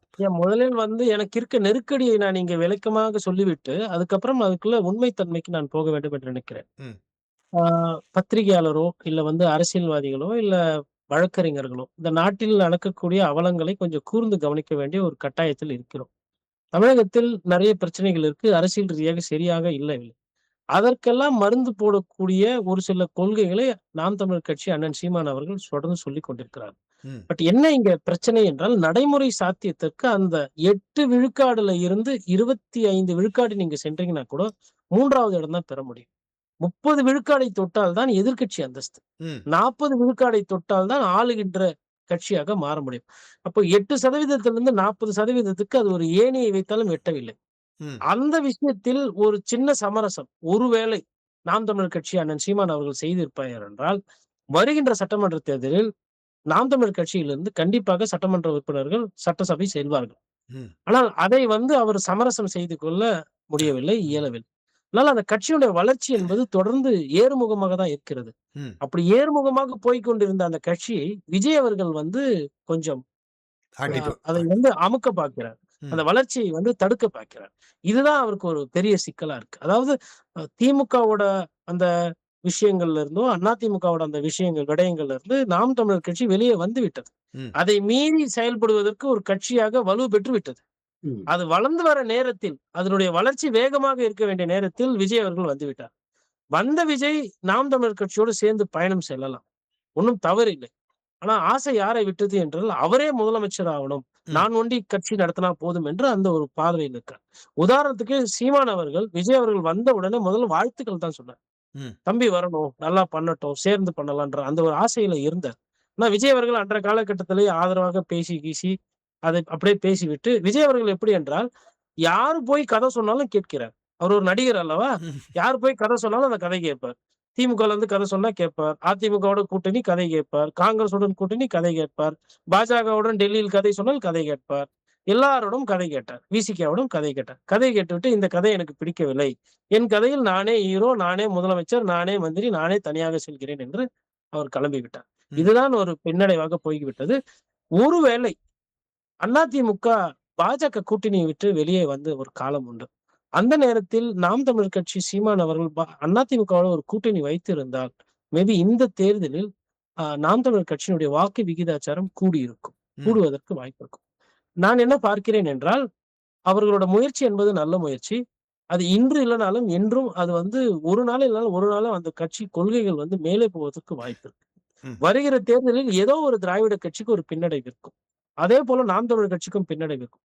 அங்க இருந்து அவர்கள் திருப்பி மறுபடியும் இந்த முழக்கங்களை, அந்த விடாமுயற்சியை எடுத்தார்கள் என்றால், அந்த கட்சி வந்து ஒரு ஒரு வலுவான இடத்துக்கு வந்து விட்டது. இன்னும் சுருக்கமாக சொல்ல வேண்டும் என்றால், தமிழக மண்ணில் இன்னைக்கு நாம் தமிழர் கட்சி தான் 3வது பெரிய கட்சி. ம். விசிகாவை விடவோ, சிபிஐ, சிபிஎம்ஐ விடவோ, மதிமுகவிடவோ, பிரேமலதா விஜயகாந்த் இன்னைக்கு தேசிய முற்போக்கு திராவிட கழகம், அ அமமுக, அம்மா மக்கள் முன்னேற்ற கழகம், டிடிவி தினகரன், பாட்டாளி மக்கள் கட்சி, ஐயா அன்புமணி கிட்ட இருந்தாலும் சரி, இல்ல மருத்துவர் ஐயா கிட்ட ராமதாஸ் அவர்கள், சசிகலா அவர்கள், இவர்கள் எல்லாமே விட இன்னைக்கு அரசியலில் பெரிய சக்தியாக சீமான் அவர்கள் மாறிவிட்டார். ம். வாக்கு அரசியல் வரும்போது அந்த கன்வர்ஷன்ல அவருக்கு பிரச்சனை இருக்கு. கால்பந்து நல்லா தான் ஆடுறாங்க. ஆனா அவங்க கோல் போட மாட்டேன்றாங்க. அதுதான் அவங்களோட சிக்கல். பந்தை நன்றாக பேசுகிறார்கள், ம். நல்லாக விளையாடுகிறார்கள். அந்த ரன் அடிக்கும்போது அத அடிக்கிறது. ம். அதை வந்து அவரு சீமான் அவர்கள் அத கூர்ந்து அவர் தலைமையில ஒரு கூட்டணி, இல்ல இன்னொருத்தர் தலைமையில ஒரு கூட்டணியில ஒரு சில கட்டுப்பாடுகள், ஒரு சில விதிமுறைகள் எடுத்து செல்லலாம். நாம் தமிழர் கட்சி இன்னைக்கு கூட்டணி வைத்து, ஆஹா! நீங்கள் கூட்டணி வைத்து விட்டீர்கள், உங்களை புறக்கணிக்க போறோம் என்று சொல்வர் இல்லை. ம். ஆனால் ஏதோ ஒரு ஒரு ஒரு ஒரு சிக்கல் அவருக்கு, ஏதோ ஒரு ஒரு பிரச்சனை அவருக்கு. அவர் அதற்கு ஒத்துக்க கொள்ள மாட்டேன்றார். அதுதான் அது கட்சிக்கு பெரிய பிரச்சனையாக இருக்கு. இளம் பெண்கள், இளைஞர்கள் அதிகமாக அவர்கள் அதிகமாக ஆபாசம் பேசுவது கிடையாது. ம். கருத்துக்கள் யாரோ எதிர்கருத்து வைத்தாலும் அவர்கள் எதிர்கருத்துக்கள் தான் வைக்கிறார்கள். கோவத்தில் வேணால் அவர்கள் போடா, வாடா என்று பேசுவார்கள், ஏசுவார்கள். ஆனா நீங்க நாம் தமிழர் கட்சியையும் தாவேக்காவும் கம்பேர் பண்ண போனா, தாவேக்கால ஆபாச வார்த்தை என்றது ஆ, ஆ, இ போல வருகிறது. ம். ம். என்னடா இவர்கள் தமிழ்நாட்டில் இருந்து கொண்டு இப்படி கதைக்கிறார்களே என்று பேசும்பொழுது நமக்கு ஒரு வருத்தமான ஒரு சூழல் உருவாக்கி ஒரு ஒரு நல்ல அரசியல், கலாச்சார ரீதியான அரசியல் அப்படின்னு என்று பார்க்கும்பொழுது, அறிஞர் அண்ணா வழியில் சீமான் அவர்கள் வந்து கொண்டிருக்கிறார். அதாவது அடுத்த தலைமுறையை நல்ல சொல்லாடல், நல்ல பேச்சாற்றல், வடிவான தமிழ் பேசுவதாகட்டும், இல்ல வலுவான கருத்துக்கள் சொல்லுவதாகட்டும், அவர்கள் உருவாக்கி கொண்டிருக்கிறார்கள். அதற்கு வந்து நேரம் நிறைய எடுத்துக் கொண்டிருக்கிறது. அதனால இந்த தேர்தல் தாவேகாவுக்கும், நாம் தமிழர் கட்சிக்கும் ஒரு கடுமையான போட்டி இருக்கிறது. ஒருவேளை இந்த தேர்தலில் நாம் தமிழர் கட்சி 8% வாக்கு அவர்கள் வாங்கின வாக்குகளை அவர்கள் தக்க வைத்துக் கொண்டால், அதுவே மிகப்பெரிய வெற்றியாக நான் பார்ப்பேன். ம். நீங்கள் சொல்வது போட்டி என்று சொல்கிறீர்கள். ஆனால் விஜயின் பாட்டி 20, 25% எடுப்பார்கள் என்றும், இவர்கள் 5, 6% எடுப்பார்கள் என்றும் சொல்கிறார்கள். என்னென்ற போட்டியாக இருக்க முடியும்? அதாவது என்ன போட்டி என்றால், அந்த இளம் தலைமுறைகள் கிட்டே வாக்குகளை தக்க வைப்பதில போட்டி. ம். வெற்றி என்பது 2 பேருக்குமே கிடையாது. 2 பேருக்குமே சட்டமன்ற உறுப்பினர்கள் எண்ணிக்கை கிடைக்கப் போவதில்லை. ம். 2 பேருமே அதை வந்து நோக்கி போகறதுல பிரச்சனை. ஒருவேளை அந்த 3வது ஒரு சில அட்லீஸ்ட் குறைந்தபட்சம் ஒரு சில தொகுதிகளில் நாம் தமிழர் கட்சி தாவேகாவை பின்தள்ளி விட்டது என்றால், அது அந்த இடத்துல அந்த உள்ளூர் வேட்பாளர் கிடைத்த வெற்றி. அவர்கள் ஒரு சிக்கலை சந்தித்துக் கொண்டிருக்கிறார். இந்த தேர்தலில் பன்னீர்செல்வம், பிரேமலதாக்கள் திமுக சேர்ந்ததாலும், காளியம்மாவின் பிரச்சாரங்களும் ஒரு தாக்கத்தை உருவாக்குமா? கண்டிப்பாக இவர்கள் வந்து இப்ப உதாரணத்துக்கு போடி தொகுதியை பொறுத்தவரையிலும் அதிமுக வசம் இருந்த தொகுதி. அது திருப்பி திமுகவிட மாற வேண்டும் என்றால், அங்கே போதிய அளவுக்கு பெரிய உள்ளூர் வேட்பாளர் கிடையாது. ம். இப்பொழுது வர சூழல்கள், களத்தில் இருந்து வரக்கூடிய செய்திகள் என்னவென்றால், ஓபிஎஸ் அவர்கள் திருப்பியும் அந்த இடத்தில் ஜெயிக்கிறார் என்றது. அப்ப திமுகவுக்கு ஒரு பிளஸ் அந்த இடத்துல. ம். ஆனா, அவர் வந்து 3 முறை முதலமைச்சரா இருந்தவர். அவர் இன்னைக்கு வந்து சாதாரண ஒரு திமுகனுடைய அரசியல்வாதியாக மாறிவிட்டார். அதான் எதார்த்தமாக சிக்கல். அவருக்குன்னு இருக்கக்கூடிய வசீகரமோ, அவர் வந்து அந்த தேனி மாவட்டத்தில் வந்து அது செலுத்த முடியும். அது தேனி ஒரு சிறிய மாவட்டம். அதை ம். தாண்டி அவர் வந்து ஒரு அரசியலை வந்து இனிமேல் மேலெடுத்து செல்ல முடியாது. ம். அவரோட அந்த பார்வை, பயணம் என்பது இனிமேல் திமுகவோட அது அது அந்த பயணமாக தான் இருக்க முடியும். கருத்து. அவருக்கென்று ஒரு கனவு, அவருக்கென்று ஒரு இயல்பு இனிமேல் இருக்கிறதுக்கு வாய்ப்பு கிடையாது. பிரேமலதா அதேபோல பிரேமலதா அவர்களை பொறுத்தவரையிலும், கேப்டன் விஜயகாந்த் அவர்கள் வந்து ஒரு திமுக எதிர்ப்பு என்பதில் கொஞ்சம் அதிகமாகவும், கவனமாகவே இருந்தவர். ம். அதிமுகவை அவர் எதிர்த்தார். எதிர்க்காமலே இல்ல. ஆனால் அவரோட முதல் பிரதான எதிரி திமுகவா தான் இருந்தது. ம். அதற்கு கொஞ்சம் சமரசம் செய்து விட்டாரோ, அந்நியார் பிரேமலதா என்ற அந்த ஒரு கலக குரல் இன்னைக்கு அந்த கட்சியிலேயே ஒலித்துக் கொண்டிருக்கிறது. உதாரணத்துக்கு டிஎம்டிகே நிக்கக்கூடிய அந்த 10 தொகுதிகளிலுமே அவர்களுக்கு வெற்றி வாய்ப்பு ரொம்ப கடினமாக இருக்கும். ஒரு 2, 3 தொகுதிகள் தான் அவங்க ஜெயிப்பாங்க. விஜய பிரபாகர் ஜெயிப்பாரு. பிரேமலதா அவர்கள் ஜெயிப்பாங்க. மற்றபடி 1, 2 பேர் தான் ஜெயிக்கலாம். பெரும்பான்மை இடத்துல அவங்களுக்கு ஒதுக்கப்பட்ட சீட்டுகளில் அவர்களுக்கு தோல்வி வரக்கூடிய வாய்ப்புகள் இருக்கு அப்படின்ற மாரி தான் ஊடக செய்திகள் வந்து கொண்டிருக்கிறது. இந்த தேர்தலிலே அ திராவிடம், தமிழ் தேசியம் இந்த 2யும் முறியடிக்கின்ற ஒரு சக்தியாக விஜய் அவர்கள் களமிறக்கப்பட்டிருக்கிறார் என்று தான் சொல்லப்படுகிறது. அதை நீங்கள் ஏற்றுக்கொள்கிறீர்களா? அது அ அவ்வாறான ஒரு சினிமா மோகம் என்பதை மட்டும் வைத்துக்கொண்டு இந்த திராவிடத்தையும், தமிழ் தேசியத்தையும் தமிழகத்தில் முறியடித்து விடலாம் என்று நீங்கள் கருதுகிறீர்களா? எப்படி அதை பார்க்கலாம்? ஐயா நமக்கு தமிழகத்திலும், இந்தியாவிலும் சித்தாந்தங்கள் நெறைய உண்டு. கம்யூனிசம் சித்தாந்தம் இருக்கு. பாரதிய ஜனதா எடுக்கக்கூடிய ஹிந்துத்துவா சித்தாந்தம் இருக்கிறது. ம். திராவிட கட்சிகள் அறிஞர் அண்ணா வழியில் திராவிட சித்தாந்தங்கள், அப்புறம் அண்ணன் நாம் தமிழர் கட்சி, சீமான் அவர்கள் தமிழ் தேசியம். இந்த நாட்டில் சித்தாந்தத்துக்கெல்லாம் ஒரு குறையும் கிடையாது. அரசியல் கட்சியை ஒழுங்கா நடத்துறதுல சிக்கல் இருக்கிறது. அப்படி நடைமுறை சிக்கல் இருக்கும்போது, இவர் எந்த சித்தாந்தத்த கொண்டு வராருன்னு தெரியல. ம். திடீர்னு பார்த்தீங்கன்னா, இப்போ ஒன்றே குலம் ஒருவனே தேவன்ற மாரி 3 கோயிலுக்கும் ஒரே நாள்ல போயிட்டு வராரு ஐயா தாவேகா தலைவர் விஜய். காலையில அந்தோணியார் கோயிலுக்கு போறாரு, அப்புறம் பள்ளிவாசலுக்கு போறாரு, அப்புறம் வந்து வேல போய் புடிச்சுட்டு சாயந்தரமா நிக்கிறாரு. அதெல்லாம் வந்து புதுசா இருக்கு. அப்ப அந்த சினிமா மோகம் என்பது இங்கே அதிகமாக இருக்கிறது. ம். விஜய் அவர்கள் வந்து எதையோ ஒரு ஒரு கொள்கையோ, ஒரு சித்தாந்தத்த வீழ்த்துவதற்கெல்லாம் இறக்கி விட்டா மாரி தெரியவில்லை. அவருக்கு அரசியல் ஆசை வந்து விட்டது. அதனால அவரு வந்து விட்டார். அவர் வந்து ஒரு ஒரு மக்கள் பிரச்சனை இப்ப திருப்பரங்குன்றத்தில் அவரோட நிலைப்பாடு கேட்டீர்கள் என்றால் அவருக்கு தெரியாது. ம். ம். ம். 2 சமூக மக்களும் சேர்ந்து அங்க ஒன்றாக தீபம் ஏற்றினால் நன்றாக இருக்கும் என்பது என் போன்றவர்களோட கருத்து. ம். ம். ஒருத்தர் தீபம் ஏத்தணுன்றாரு, ஒருத்தர் வேண்டான்றாங்க. 2 பேரையும் சேர்த்து வச்சு, அது வந்து ஒரு பேசி முடிச்சா அது பஞ்சாயத்து முடிஞ்சிரும். இதெல்லாம் புதுசா வந்த பிரச்சனைகள். ம். பல வருடங்களா இல்லாத ஒரு பிரச்சனை. ம். அதற்கு தீர்வு காட்டாம நீங்க வந்து அதை பெருசாக்க பார்க்குறாங்க. திமுகவும் அதுல ஒரு சில தவறுகள் செய்து கொண்டிருக்கிறது. ம். பாரதிய ஜனதா கட்சி அதுல பெரிய தவறு செய்து கொண்டிருக்கிறது. அப்ப இதை வந்து தாவேகா தலைவர் விஜய் அவர்கள் வேடிக்கை பார்த்துக் கொண்டிருக்கிறார். கள்ளக்குறிச்சி சாராய சாவில் அவருக்கு கருத்து பெருசா இல்லை. அவர் எதுவும் செய்யவில்லை. சொல்லுங்க. கரூரில் இறந்தவர்கள் இருக்கிறார்கள். அவர்களுக்கு பண உதவி செய்தார். ம். அடிபட்டவர்களை என்ன ஏதுன்னு என்று கேட்கவில்லை. ஒரு வார்த்தை கூட பேசவில்லை. ம். ம். அந்த இடத்திற்கு வந்து பார்த்தீங்கன்னா, தம்பி இடும்பவனம் கார்த்தி அங்கே சென்று ஒரு ஒரு 1 நாள் பூரா இருந்து, அங்க இறந்தவர்களுக்கு துக்கம் விசாரிச்சுவிட்டு, அந்த உடல்களுக்கு மாலை மரியாதை எல்லாம் செலுத்திவிட்டு, அஞ்சலி செலுத்தி வருகிறார் திருப்பி. ஆனா மக்கள் கிட்ட வந்து அந்த ஒரு இளம் மக்கள் கிட்ட இந்த இந்த சினிமா கலாச்சாரம் அதிகமான காரணத்தினால் தமிழ்நாட்டில் அந்த ஒரு இந்த போக்கு. அவர் வந்தது வந்து ஒரு ஒரு சினிமா கவர்ச்சி எனக்கு இருக்கிறது. எனக்கு நீங்கள் ஓட்டு தாருங்கோ அப்படின்ற அந்த கருத்தில் தான் வந்திருக்கிறார். அவருக்கு கம்யூனிசம் சித்தாந்தமோ, இல்ல தமிழ் தேசியமோ, இல்ல திராவிட சித்தாந்தமோ அவருக்கு தெரியாது. அவருக்கே தெரியாத விஷயத்தை நம்ம இங்க அதிகமாக பேசிக் கொண்டிருக்கிறோம் என்று நான் நினைக்கிறேன். சரி. அவருக்கு தெரிஞ்சதெல்லாம் நேரம் பாட்டு போட்டு ஸ்பீக்கர் முன்பு நன்றாக ஆடுவார். ஆமா, ஆமா. நேரம் அதிகம் கடந்து கொண்டே இருப்பதால் நான் ஒரு இறுதி நேர கலை நிறுவனங்களாக தமிழகத்தில் வட மாநிலங்கள் அல்லது சென்னை, திருச்சி, மதுரை, இங்காலே கீழே நாகப்பட்டினம் அந்த அந்த பிரதேசங்கள் என்று நீங்கள் வகுத்து பார்த்தால் அம், தேர்தல் வெற்றி வாய்ப்புகள் என்று ஒரு உங்களுக்கு ஒரு கணிப்பீடு இருக்கும். எந்தெந்த மாவட்டங்களில் எந்தெந்த கட்சிகளுக்கு அதிக வாய்ப்புகள் இருக்கிறது என்று. அதை அதாவது இறுதியாக நான் உங்களிடம் கேட்கலாம் என்று நம்புகிறேன். அப்படி எப்படி அதாவது கணிப்பிடக்கூடியதாக இருக்கிறதா? அதுக்கு அதாவதுங்க ஐயா 2 கட்சிகளுக்கு தான் போட்டி. ம். ஒண்ணும் பெரிய நமக்கு விஞ்ஞான அறிவியலை தாண்டி நம்மளால வந்து நம்பரை சொல்ல முடியும். ம். பட் மண்டலங்களாக பிரித்தால் எந்த மண்டலத்தில் யார் முன்னேறுகிறார் என்று நம்ம கணித்து விடலாம். ம். உதாரணத்துக்கு கொங்கு மண்டலம், அதாவது கோயம்புத்தூர், பொள்ளாச்சி, ம். உங்களுக்கு நீலகிரி மலை பிரதேசங்கள், ஈரோடு, நாமக்கல், பொள்ளாச்சி இந்த மாவட்டங்கள் கொங்கு மண்டலம். ம். இந்த மாவட்டத்தில் வந்து போன முறை வந்து அதிமுக கோல் வச்சது. ம். தொடர்ந்து அதே நிலையில் அதிமுக மிக வலுவாக இருக்குது. சேலம் மாவட்டத்தில் எடுத்துக்கொண்டிருந்தது எடப்பாடி பழனிசாமி 11 சட்டமன்ற தொகுதி. ம். இதில் 10 இடங்களில் அவர் வெற்றி பெற்றார். இந்த வாட்டி வரக்கூடிய கணிகைகளும் திருப்பி 9 அல்ல 10 சட்டமன்ற தொகுதியை பிடித்து விடுவார்கள். பிடித்து விடுவார். ஒரு தொகுதி அமைச்சரே அங்க இருக்கிறார். அந்த அமைச்சர் தொகுதியை அவர் கைப்பற்றுவதற்கு அவர் முயற்சி செய்கிறார் என்ற மாரி இருக்கு. இப்ப ம். கொங்கு மண்டலம் என்று பார்க்கும்பொழுது அதிமுக வசம் இருக்கிறது. டெல்டா ம். அதாவது நமக்கு ஆ, திருச்சி, தஞ்சாவூர், தஞ்சை. ம். திருவாரூர், நாகப்பட்டினம், மயிலாடுதுறை இந்த இடங்களை எடுத்துக்கினால் அங்க திருப்பியும் வந்து திமுக ஒரு நல்ல நிலைப்பாட்டில் இருக்கிறது. ம். பட் என்னன்னா டெல்டாவில் ஒரு சில இடங்களில் ஓட்டைகள் வருகிறது. அதாவது நாகப்பட்டினம், மயிலாடுதுறை, திருச்சி மாவட்டங்கள். திருச்சி எடுத்தீங்கன்னா 9 சட்டமன்ற தொகுதியில கடந்த முறை 9 இடம் வெற்றி. இந்த வாட்டி பார்த்தீங்கன்னா லால்குடி அதிகமான லாட்டரி வியாபாரங்கள் செய்யக்கூடிய ஒரு மிகப்பெரிய குடும்பமே அவர்கள் வேட்பாளர் அதிமுகவை இறங்கி விட்டுருக்காங்க. ம். அவர்கள்லாம் நல்ல இலவசங்கள் அப்படியே பொழிகிறது, மழையாக பொழிகிறது என்று அங்க இருக்கக்கூடிய மக்கள் சொல்கிறார்கள். ம். அப்போ அப்படி இருக்கும் பொழுது திருச்சியிலே வந்து ஓட்டை விழுகிறது. போதாக்கரைக்கு அங்கேதான் வந்து சர்ச்சுக்கு போகிறார், மசூதிக்கு போகிறார் விஜய் அவர்கள். ம். விஜய் ம். திமுக களம் அதிகமாக காணக்கூடிய இடத்துல, பலமாக இருக்கிற இடத்துல தான் ஓட்டை போடுகிறார் அதிகமா. அதுதான் இங்க சிக்கல். ம். ம். அப்போ டெல்டா மாவட்டத்தை பொறுத்தவரையிலும் திமுக முந்துகிறது. ஆனா அங்க விஜயும் ஆமாம் அதிமுகவும் சேர்ந்து சில பிரச்சனைகள் கொடுக்கிறார்கள். ம். அப்புறம் வட தமிழ்நாடு. வட தமிழ்நாடு எடுத்தீங்கன்னா, சென்னை, சென்னைக்கு ஒட்டியுள்ள விழுப்புரம், கடலூர். இந்த இடம் வந்து பார்த்தீங்கன்னா, பெல்வெதர் என்று சொல்லலாம். அதாவது சென்னை வந்து திமுகவோட கோட்டை.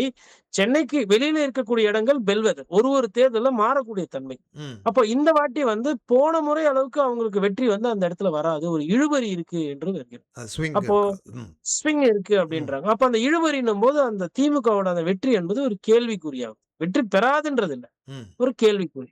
அதற்கு அப்புறமா வந்து நம்ம வந்து தென் மண்டலம் பார்க்கணும். ம். மதுரை, மதுரை. அ அ திருநெல்வேலி, மதுரை, திருநெல்வேலி, தூத்துக்குடி, கன்னியாகுமரி. கன்னியாகுமரியை பொறுத்தவரையிலும் நீங்க காங்கிரஸ் உயிரோட இருப்பதையும், பிஜேபி உயிரோடவே தமிழ்நாட்டில் இருப்பதை பார்க்க வேண்டும் என்றால், அந்த மாவட்டம் போனா பார்க்கலாம். ஆமா. மத்த மாவட்டத்துல இருக்காது. கன்னியாகுமரியில வந்து பிஜேபியில ஒரு 10 பேரும், காங்கிரஸ்ல ஒரு 10 பேரும் எப்பொழுதும் டீ கடையில உட்கார்ந்து கொண்டு அரசியல் கதைத்துக் கொண்டிருப்பார்கள். ம். அந்த மாவட்டம் அந்த மாரி இருக்கு. அப்ப அதுல வந்து பார்த்தீங்கன்னா, ஒரு மிக்ஸ்டு பேக். திமுகவும் வாக்குகள் வாங்குகிறது, அதிமுகவும் வாங்குகிறது. அத நம்ம இன்னும் பிரிச்சு பார்க்க வேண்டும் என்றால், தென்காசி மாவட்டம் அதிமுகவுக்கு கோட்டையாக இருக்கிறது. ம். திருநெல்வேலி மாவட்டம் பிரிந்து செல்கிறது. இங்கு பாதி, அங்கு பாதி செல்கிறது. தூத்துக்குடி மாவட்டம் திமுகவுக்கு கோட்டையாக இருக்கிறது. கன்னியாகுமரி மாவட்டம் திமுகவுக்கு கோட்டையாக இருக்கிறது. ராமநாதபுரம், சிவகங்கை எல்லாம் எவ்வாறு செல்லும் என்றது தெரியவில்லை. விருதுநகர் திமுகவுக்கு நன்றாக இருக்கிறது. ம். அப்ப அங்க வந்து ஒரு மிக்ஸ்டு பேக் இருக்கு. ம். அப்போ திமுக கடந்த முறை அதிகமா ஓட்டு வாங்கின இடத்தில் அவர்களுக்கு இந்த முறை பிரச்சனை இருக்கு. மாறாக செந்தில் பாலாஜி அவர்கள் போய் கோயம்புத்தூர்ல நிக்கிறாங்க. பட் அது போன அளவுக்கு பெரிய மாற்றத்தை உருவாக்க முடியும். கரூர்ல இருந்து வரக்கூடிய கவுண்டர் அவர்கள் வேற, கோயம்புத்தூர்ல இருந்து வரக்கூடிய கவுண்டர் அவர்கள் வேற, ம். அப்படின்ற அளவுக்கு அங்க பேசுறாங்க மக்கள். ம். அப்போ வெளியூர்க்காரர் இவரு. ம். இவர் திமுகல இருந்து வந்தாலும், இவரு எதுக்கு கரூர்ல நிக்காம கோயம்புத்தூர்ல வந்து நிக்கிறாரு? ம். அப்படின்ற அந்த ஒரு கேள்வி இருக்கு. அதனால ம். அவரு ஜெயிப்பார் மேபி. பட் அவர் எதிர்பார்த்த அந்த அலை இருக்கு இல்லைங்களா? ம். ஒரு கோயம்புத்தூர்ல ஒரு 10 தொகுதிகளை எடுத்துருவார். அதாவது கொங்கு மண்டலத்துல ஒரு 10 தொகுதிய வந்து அதிகமாக இந்த முறை வந்து திமுகவுக்கு கிடைக்கும் அப்படின்ற அந்த பேசுபொருள் இந்த வாட்டி அந்த அளவுக்கு இல்லை. ம். அதனால திமுகவுக்கு வந்து ஒரு சின்ன பின்னடைவு இருக்கு. அதிமுகவுக்கு ஒரு நூல் இழையில் கொஞ்சம் காற்று கொஞ்சம் ஒரு ஒரு 1 வாரமாக வீசுகிறது. அவர்களுக்கு கொஞ்சம் சாதகமாக. சாதகம். மேபி நெறைய வாட்டி இவங்கள தோற்கடிச்சு, இவங்கள தோல்வி முகமே ஆக்கிட்டோம்னு ஒருவேளை ஜனங்க பாவம் பார்க்கறாங்களா என்னன்னு தெரியல. ஆ. சிம்பத்தி இருக்கா என்னன்னு தெரியவில்லை. சரி, இந்த தேர்தலிலே நாங்கள் பொதுவாக பார்த்திருந்தோம். மிக குறிப்பாக இந்த அ சினிமா கவர்ச்சி என்றது இருப்பதால் கேட்கிறேன். பெண்களுடைய வாக்குகள், பெண் வாக்காளர்களுடைய நிலைப்பாடுகள் எப்படி இருக்கிறது? இனியவர்களை விட்டுவிடுவோம். இளைஞர்கள் அப்படி ஆண் வர்க்கத்தை விட்டு பெண்கள் மத்தியிலே இளம் பெண்கள், நடுத்தர வயது பெண்கள், பாரம்பரியமாக கட்சிகளுக்கு வாக்களிக்கிற பெண்கள் என்று அல்லது அரசியல் விழிப்புணர்வு கொண்டவர்கள், அரசியலிலே ஈடுபாடு கொண்டவர்கள், சமூக சேவையிலே ஈடுபடுபவர்கள், இவர்கள் என்று நாங்கள் எடுத்துக்கொண்டால் இந்த தமிழ்நாடு தேர்தலிலே அவர்களுடைய செல்வாக்கு எப்படி இருக்க போகிறது? கிட்டத்தட்ட இந்த வெற்றி தோல்வியை முடிவு பண்ற இடத்துல அவங்களும் இருக்கிறாங்க. ம். பெண் வாக்காளர்கள். அதிமுக வந்து எப்பயுமே பார்த்தீங்கன்னா, வாக்கு வங்கி இல்ல கட்சியினுடைய தொண்டர்கள் எண்ணிக்கையில பார்த்தீங்கன்னா, திமுக விட கொஞ்சம் மேல இருந்த ஒரு கட்சி அம்மையார் ஜெயலலிதா காலத்தில். ம். அதனால தான் அதிமுக ஜெயிக்கும்பொழுது பார்த்தீங்கன்னா, அதிகமான ஓட்டுகளும், அதிகமான சீட்டுகளோட அவங்க ஜெயிச்சிருக்காங்க. அவங்க ஆட்சி பிடிக்கும் பொழுது. ம். திமுகவுக்கு வந்து அந்த அளவுக்கு வாக்குகள் வந்து சமீப காலமா இல்ல. ம். அப்போ அம்மையார் ஜெயலலிதா மறைவுக்கு பின்னாடி பெண் வாக்காளர்கள் நெறைய உதயசூரியனுக்கு ஸ்டாலின் அவர்களை ஏற்றுக்கொண்டு போய் கணிசமாக வாக்குகள் செலுத்தினாங்க. ம். அது பாராளுமன்ற தேர்தல்ல பார்த்தோம், சட்டமன்ற தேர்தல்ல பார்த்தோம், உள்ளூர் தேர்தல்ல, உள்ளாட்சி தேர்தல்ல பார்த்தோம். இப்ப என்ன ஆயி போச்சுன்னா, அதனால தான் அவர் வந்து விடியல் பயணம் குடுத்தாரு. அதுக்கப்புறமா ரூ. 1000 பெண்களுக்கு, அப்புறம் இல்லம் தேடி கல்வி, குழந்தைகளுக்கு எல்லாம் பெண்களுக்கு சாதகமான ஒரு நல்ல திட்டங்களை எல்லாம் திமுக தலைவர் ஸ்டாலின் அவர்கள் கொண்டு வந்தார். அவரு கொண்டு வந்து அதை கரெக்ட்டா எடுத்துட்டு போகின்ற நேரத்தில், விஜய் அவர்கள் விசிலை எடுத்துக்கொண்டு, அங்கே பொழுது பெண்கள் முன்னாடி திரைப்படம் விஜய் படத்துல நல்லவரா வந்திருப்பாரு. விஜய் ம். அண்ணா பாவம். ம். விஜய் நல்லது செய்வார் அப்படின்னு ஒரு விஷயத்த சொன்னாங்க. அந்த ஆண் வாக்காளர்கள் கிட்ட இருக்கக்கூடிய அந்த ஸ்தரத்தன்மை என்பது பெண் வாக்காளர்கள் கிட்ட அவங்க வெளியில சொல்ல மாட்டாங்க. ம். நீங்க ஒரு ஆண் வாக்காளர்கள் கிட்ட போய் நானே ஒரு பத்திரிகையாளரா கணக்கெடுக்கிறேன் அப்படின்னு போய் ஒரு 5 நிமிஷம் பேசினா அவங்க மனசுல இருக்கிறத சொல்லிருவாங்க. ம். இதுதான்வாங்க. பெண் வாக்காளர்களை பொறுத்தவரையிலும் மேலயும் கீழயும் நம்ம பார்ப்பாங்க. எதுக்கு ஏன்னு கேட்பாங்க. இல்ல அப்படின்னு சொல்லிட்டு ஒண்ணு வெட்கப்பட்டு, தயக்கப்பட்டு போயிருவாங்க. இல்லன்னா வந்து நம்மள திட்ட மாட்டாங்க, கொல்ல மாட்டாங்க. நம்மள கடந்து சென்று விடுவாங்க. ம். ம். அவர்கள் மனதை புரிந்து கொள்வது என்பது இந்த வியூக வகுப்பாளர்களுக்கே ஒரு பெரிய சிக்கலாக இருக்கிறது. சிக்கல். ம். ஆனா இளம் பெண்கள் நெறைய பேர் விஜய் வசம் வந்து அவர்களோட வாக்குகள் செல்லுகிறது. ம். இது திமுகவுக்கு ஒரு பின்னடைவு. ஏனென்றால் அதிமுகவுக்கு அந்த வாக்கு முன்னாடியே போய்விட்டது. ம். இப்பொழுது திமுகவுக்கு அந்த வாக்கு போகப் போகிறது. ம். அதுதான் சிக்கல். ஆம். இளம் பெண்களோட வாக்கை வந்து அதிமுக அம்மையார் ஜெயலலிதாக்கு பிறகு இழந்து விட்டது. அதை எடுப்பதற்கோ, அதை பலப்படுத்துவதற்கோ பெரிய முயற்சி வந்து இல்லை. ம். அதுக்குதான் காளியம்மாள் போன்ற ஒரு இளம் பேச்சாளரை அதிமுகவில் சேர்த்து அவர்கள் அந்த பிரச்சாரத்தை எடுத்துக்கொண்டு செல்கிறார்கள். ம். ம். அதே மாரி விந்தியா அவர்கள். ம். பொதுவா அதிமுகல பார்த்தீங்கன்னா, இந்த மகளிர் அணி ரொம்ப வேகமாக இருக்கும். ம். அது வந்து ஒரு ஒரு அது ஒரு தனி டிபார்ட்மென்ட்டா செயல்படும் அம்மையார் ஜெயலலிதா காலத்தில். ம். இன்னைக்கு அந்த அளவுக்கு அந்த மகளிர் அணியால ஒரு சோபிக்க முடியவில்லை. அது ஒரு சிக்கல். ம். இப்போ அதிமுகவுக்கு என்ன பாதிப்பு இளம் பெண்கள் நகர்ந்ததால் வந்ததோ, அதே பாதிப்பு இன்னைக்கு திமுகவுக்கும் வரப்போகிறது விஜயால். ம். அம்மையார் ஜெயலலிதா மறைவால் அந்த வாக்குகள் போய்விட்டது. ம். இன்னைக்கு விஜய் அவர்கள் வருகையால் திமுகவுக்கு அந்த வாக்குகள் குறையப் போகிறது. குறைய போகிறது. இதுதான் இங்க சிக்கல். ம். ஆனா வயது அதிகமானவர்களை பொறுத்தவரையிலும் வயதானவர்கள் நிறைய பேர் வந்து இரட்டை இலை என்று சொல்கிறார்கள். அந்த வயதிலே கொஞ்சம் ஒரு நடுத்தரத்துல இருப்பாங்க இல்லைங்களா? இப்ப இந்த ரூ. 1000 வாங்குபவர்கள், ம். இல்ல இல்ல இந்த இந்த பஸ்ல போறோம், நாங்க வேலைக்கு போறோம் நல்லா இருக்கு. ஒரு 35ல இருந்து 45, 48 வயசுல இருக்கிற பெண்கள் நிறைய பேர் திமுகவுக்கும், 50 விழுக்காடுல இருந்து 80 விழுக்காடுல இருக்கக்கூடிய பாட்டிமார்கள், வயதானவர்கள்லாம் வந்து இரட்டை இலை தான். எங்க ஊர்ல இரட்டை இலை தான். எம்ஜிஆர் கட்சி, ம். அம்மையார் ஜெயலலிதா அம்மா வந்து பண்ணாங்க அப்படின்ற அந்த ஒரு பேசுபொருள் இருக்கு. ம். அதனால பெண்களை நம்ம டீகோட் பண்ணோம்னா, இவ்வளவுதான் மேக்ஸிமம் பண்ண முடியுது. இதுக்கு மேல ரொம்ப கடினமாக கடினம். உள்ளது. ஆமா. இந்த வேளையில் சிட்னியிலிருந்து ஒரு நேயர் உங்களோடு இணைய விரும்புகிறார். தொலைபேசியினூடாக அவர் இணைத்துக் கொள்கிறேன். வணக்கம். வணக்கம். என்ன கேள்வி என்னென்றால், அந்த பாமர மக்கள் சொல்லியது என்னென்றால், அ அதிமுக அ எடப்பாடி அவர்கள எப்பவும் போய் சந்திக்கலாம், என்னவும் பேசலாம். ஆனா திமுக ஆக்கள சந்திக்கிறதோ, அவையில போய் ஏதாவது பேசுறதுண்டா சரியான கஷ்டமாம். அந்த எத்தனையோ பேருட்ட சொல்லித்தானாம் போய் சந்திக்கணும். அப்ப அதில பாமர மக்கள் அதிமுகவ கூட இந்த முறை விரும்பிவின போல் இருக்குது. அது உங்களோட கருத்து எப்படி இருக்கும்? கேட்கிறதா? கேட்கிறது. வணக்கம். அக்காவுக்கு வணக்கம். தம்பியோடது. ம். நீங்க அ கேட்டது வந்து ஒரு ஒரு அரசியலில் ரொம்ப காலமா வந்து இருக்கிற ஒரு ஒரு குறையாக அத சொல்கிறார்கள். காரணம் என்னவென்றால், திமுகல வந்து பாத்தீங்கன்னா, அந்த கொஞ்சம் வசதி வாய்ப்புகள் அடுத்த தலைமுறையில வரும்போது வந்து விடுகிறது. கலைஞர் அவர்கள் கிட்ட இருந்த அந்த எளிய முறை வந்து இன்றைய அரசியல்வாதிகள் கிட்ட இல்ல அப்படின்ற அந்த ஒரு குற்றச்சாட்டு இருக்கிறது. ம். அதை வந்து உதயநிதி ஓரளவுக்கு செய்ய முயற்சிக்கிறார். பட் அதைத் தாண்டி அமைச்சர்கள் எப்படி நடந்து கொள்கிறார்கள்? அமைச்சர்கள் சாமானியர்களுக்கு இருக்கிறாங்களா? அப்படின்னு பார்த்தா, இன்னைக்கு என்ன நடக்குது என்றால், பெரிய பெரிய கேட் போட்டு இருக்கிறார்கள். வீட்டுக்குள்ள அமைச்சர் தூங்குகிறார், ம். எம்எல்ஏவ பார்க்க முடியாது அப்படின்ற அந்த ஒரு பேசுபொருள் இருக்கிறது. கலைஞர் வந்து காலையில ஒரு 6 மணிக்கெல்லாம் வந்து பார்த்தீங்கன்னா, அண்ணா அறிவாலயம் வந்து விடுவார். 6லிருந்து 8 மக்களை சந்திப்பார். அதுக்கப்புறம் செக்ரட்டேரியட் வருவார். தலைமைச் செயலகத்துல மனு வாங்குவார்.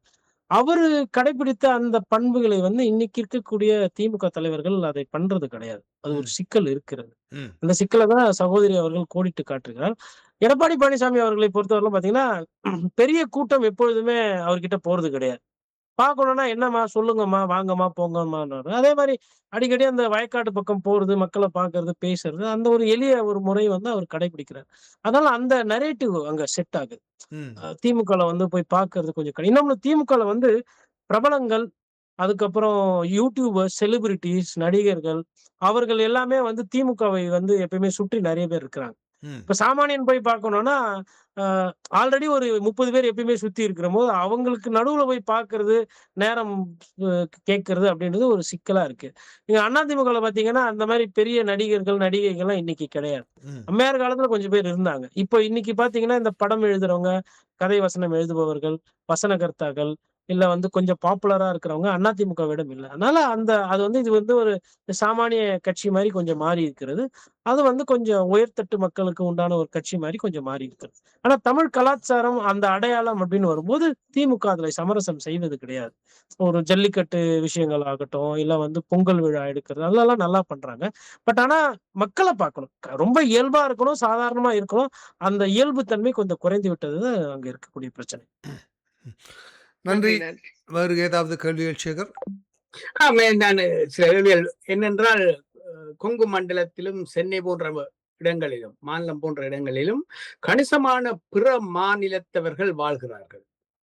அவர்களுக்கும் வாக்கு உரிமை உண்டா? அவர்கள் வாக்குரிமை இருக்குமாக இருந்தால் எப்படிப்பட்ட முடிவை எடுப்பார்கள்? அதாவது ஐயா, முதல் தலைமுறையா இங்க வந்து வேலை செய்பவர்களுக்கு இங்க வாக்குகள் கிடையாது. ஒரு சிலர்கள் இங்கேயே வந்து செட்டில் ஆகி விட்டார்கள். உதாரணத்துக்கு ராஜஸ்தான், மகாராஷ்டிரா மாநிலத்துலலாம் மார்வாடி மக்கள் நெறைய பேர் வந்து மத்திய சென்னையில இருக்கிறாங்க. மதுரை போன்ற இடத்துலலாம் பார்த்தீங்கன்னா, இந்த சௌராஷ்டிரா மக்கள், வட இந்திய மக்கள் நெறைய இருக்கிறாங்க. ம். கோவை தெற்கு, வடக்குலயுமே பார்த்தீங்கன்னா, வட இந்தியர்கள், வடவர்கள் நெறைய இருக்கிறாங்க. அவங்கலாம் வந்து 2ஆம் தலைமுறை, 3ஆம் தலைமுறை இங்கேயே வந்துச்சு. நம்மள விடவே நல்லா தமிழ் பேச கத்துக்கிட்டாங்க. ம்ஹ்ம். பட் ஆனா அவங்களுக்கு மனசுல வந்து அந்த தாமரை மீது ஒரு ஈர்ப்பு, பிரதமர் மோடியின் மீது ஒரு ஈர்ப்பு அவர்களுக்கு இருக்கிறது. இதுதான் அங்க இருக்கிறவங்களுக்கும், இவர்களுக்கும் அந்த ஒரு சின்ன சிறிய வேறுபாடு. மற்றபடி வாக்குகள் வந்து இந்த வேலைக்காக வருகிறார்கள் இல்லைங்களா? இப்ப ஒரிசால, வெஸ்ட் பெங்கால்ல இருந்தெல்லாம் வராங்க, ஜார்க்கண்ட்ல இருந்து வராங்க, பீகார்ல இருந்து வராங்க. அவங்களுக்கு வந்து இன்னும் வாக்குரிமைகள் இங்க இல்ல. ம். இங்கேயே இடம் வாங்கி, இங்கேயே கல்யாணம் பண்ணி செட்டில் ஆனவங்களுக்கு வாக்குகள் இருக்கு. அவங்களோட ஓட்டுகள் பொதுவா வந்து பாரதிய ஜனதா கட்சிக்கு தான் செல்கிறது. அவர்களோட எண்ணோட்டம் என்பது தேசிய கட்சிகள் பார்வை தான் இருக்கிறது. ஒரு சில நேரங்களில் அதிமுக கூட்டணி வைத்தால் அதிமுகவுக்கு அது வருகிறது. ம். ஆம். ஆனா, ஒரு சில நேரத்தில் அது வந்து வர்றது கிடையாது.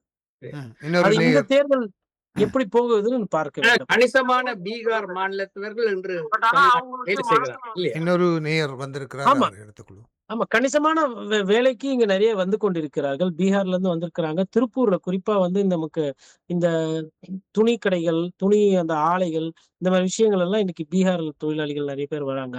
ஹோட்டல்களெல்லாம் எடுத்துக்கிட்டோம்னா, நேபாள்ல இருந்து, பீகார், ஜார்க்கண்ட்ல இருந்து நெறைய பேர் வந்து வேலை செய்கிறார்கள். அவர்கள் இங்க வந்து வேலை செய்கிறார்கள். பட் இன்னும் வாக்குரிமை அந்த மாரி விஷயங்கள் வந்து போகல. அது ஒரே நாடு, ஒரே தேர்தல், ஒரே ரேஷன் கார்டு, ஒரே தேர்தல் அட்டை வந்தால் அப்பொழுது மேபி நடைமுறைக்கு வரலாம்.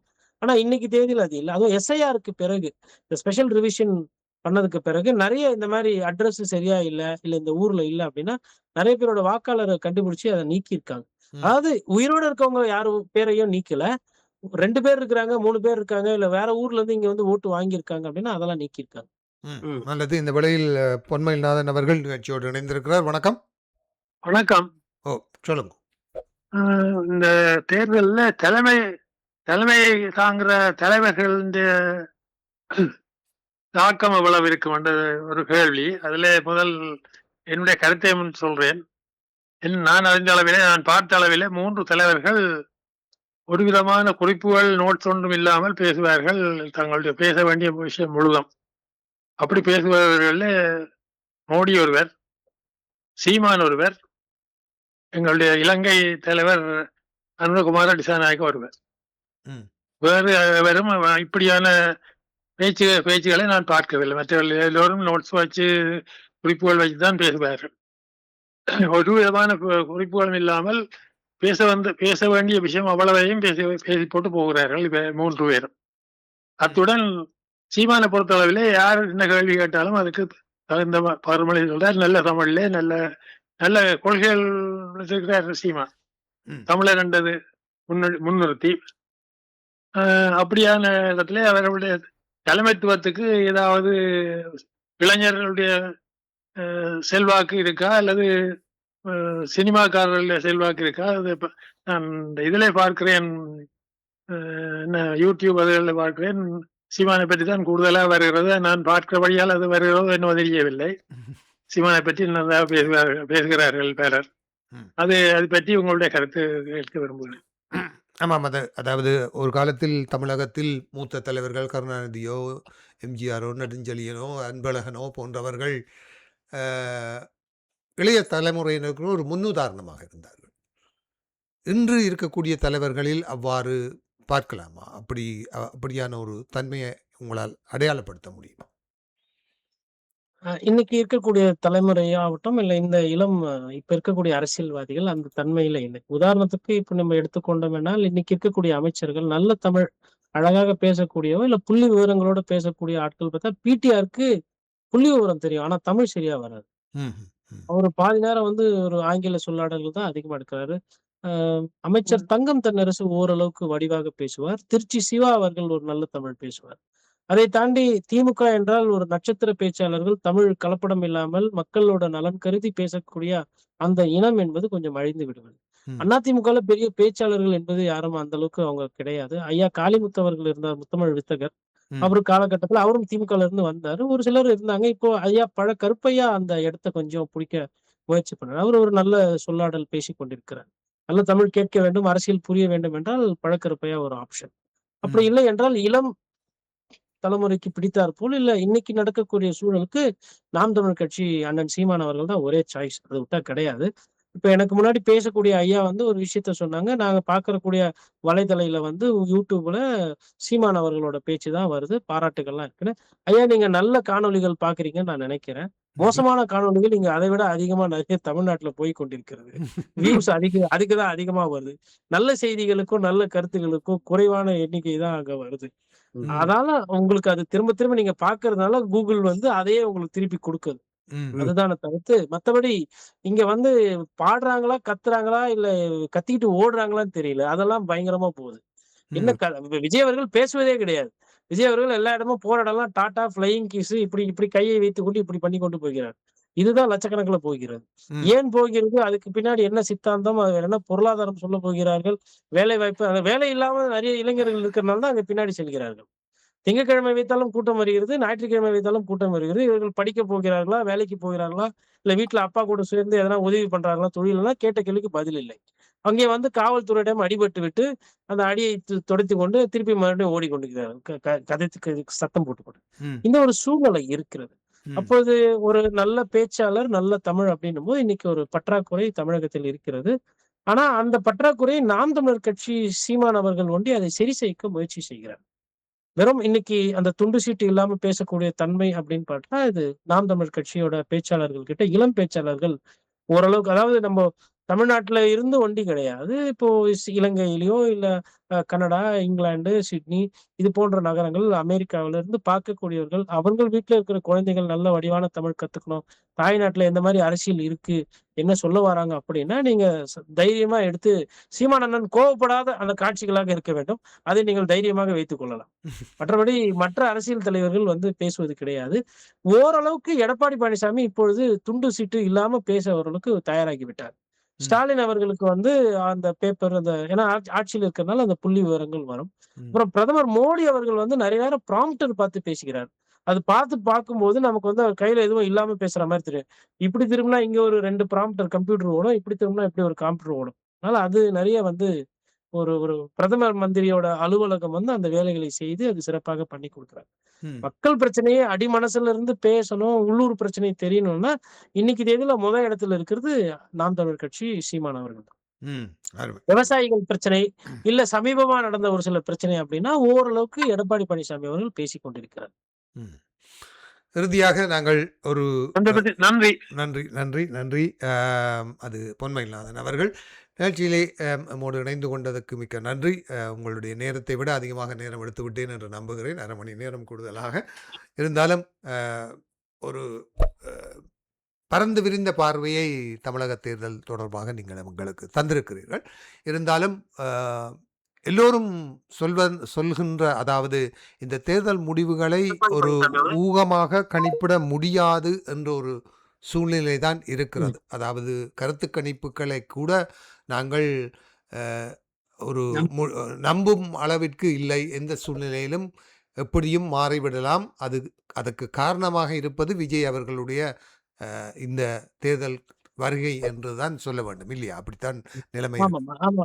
இல்ல உண்மையான கருத்து என்றால் அதுதான். விஜய் அவர்கள் வந்து யாரோ ஒருத்தரோட வெற்றியை வந்து பாதிக்கப் போகிறார். யாரோட வெற்றியை பாதிக்கப் போறார் என்றதுதான் அங்க கேள்விக்குறி. விஜய் அவர்கள் வெற்றி பெற வாய்ப்பு இல்லை. விஜய் அவர்கள் திராவிட கட்சிகளையும் பாதிப்புக்குள்ளாயிருக்கிறார். நாம் தமிழர் கட்சியையும் பாதிப்புக்குள்ளாயிருக்கிறார். அவரும் பாதிப்புக்குள்ளாகப் போகிறார். ம். அதுதான் அதுல சிறப்பே. அது 4ஆம் தேதி தெரிந்துவிடும். ம். ம். நன்றி. மிக்க நன்றி கோடீஸ்வரன். நம்மோட நிகழ்ச்சியோடு இணைந்து கொண்டதுக்கு மிக்க நன்றி. உங்களுடைய கருத்துக்களுக்கு மிக்க நன்றி. அவ்வப்போது மீண்டும் சந்தர்ப்பம் கிடைக்கும் போது உங்களோடு அழைத்து பேசலாம் என்று அதுக்கு வாய்ப்பு தருவீர்கள் என்று நம்பி உங்களிடமிருந்து தற்சமயம் விடைபெறுகிறோம். நன்றி, வணக்கம். நன்றி கோடீஸ்வரன், உங்களுடைய பங்களிப்புக்கு நன்றி, வணக்கம். ஐயா நெஞ்சார்ந்த நன்றி. தமிழ் சொந்தங்களோட பேசக்கூடிய ஒரு வாய்ப்பை ஏற்படுத்தி கொடுத்தமைக்கு ஐயா அவர்களுக்கு ரொம்ப நன்றி. சந்திப்போம் ஐயா. நன்றி, நன்றி. நன்றி. ஆம் நேயர்களே, இதுவரை ஃபோக்கஸ் தமிழ் வானொலியில் நாம் தமிழ்நாடு தேர்தல் 2026 கள நிலவரங்கள் தொடர்பாக தமிழ்நாட்டிலிருந்து பத்திரிகையாளர் கோடீஸ்வரன் அவர்கள் கலந்து சிறப்பித்த கருத்துக்களம் இடம்பெற கேட்டீர்கள்.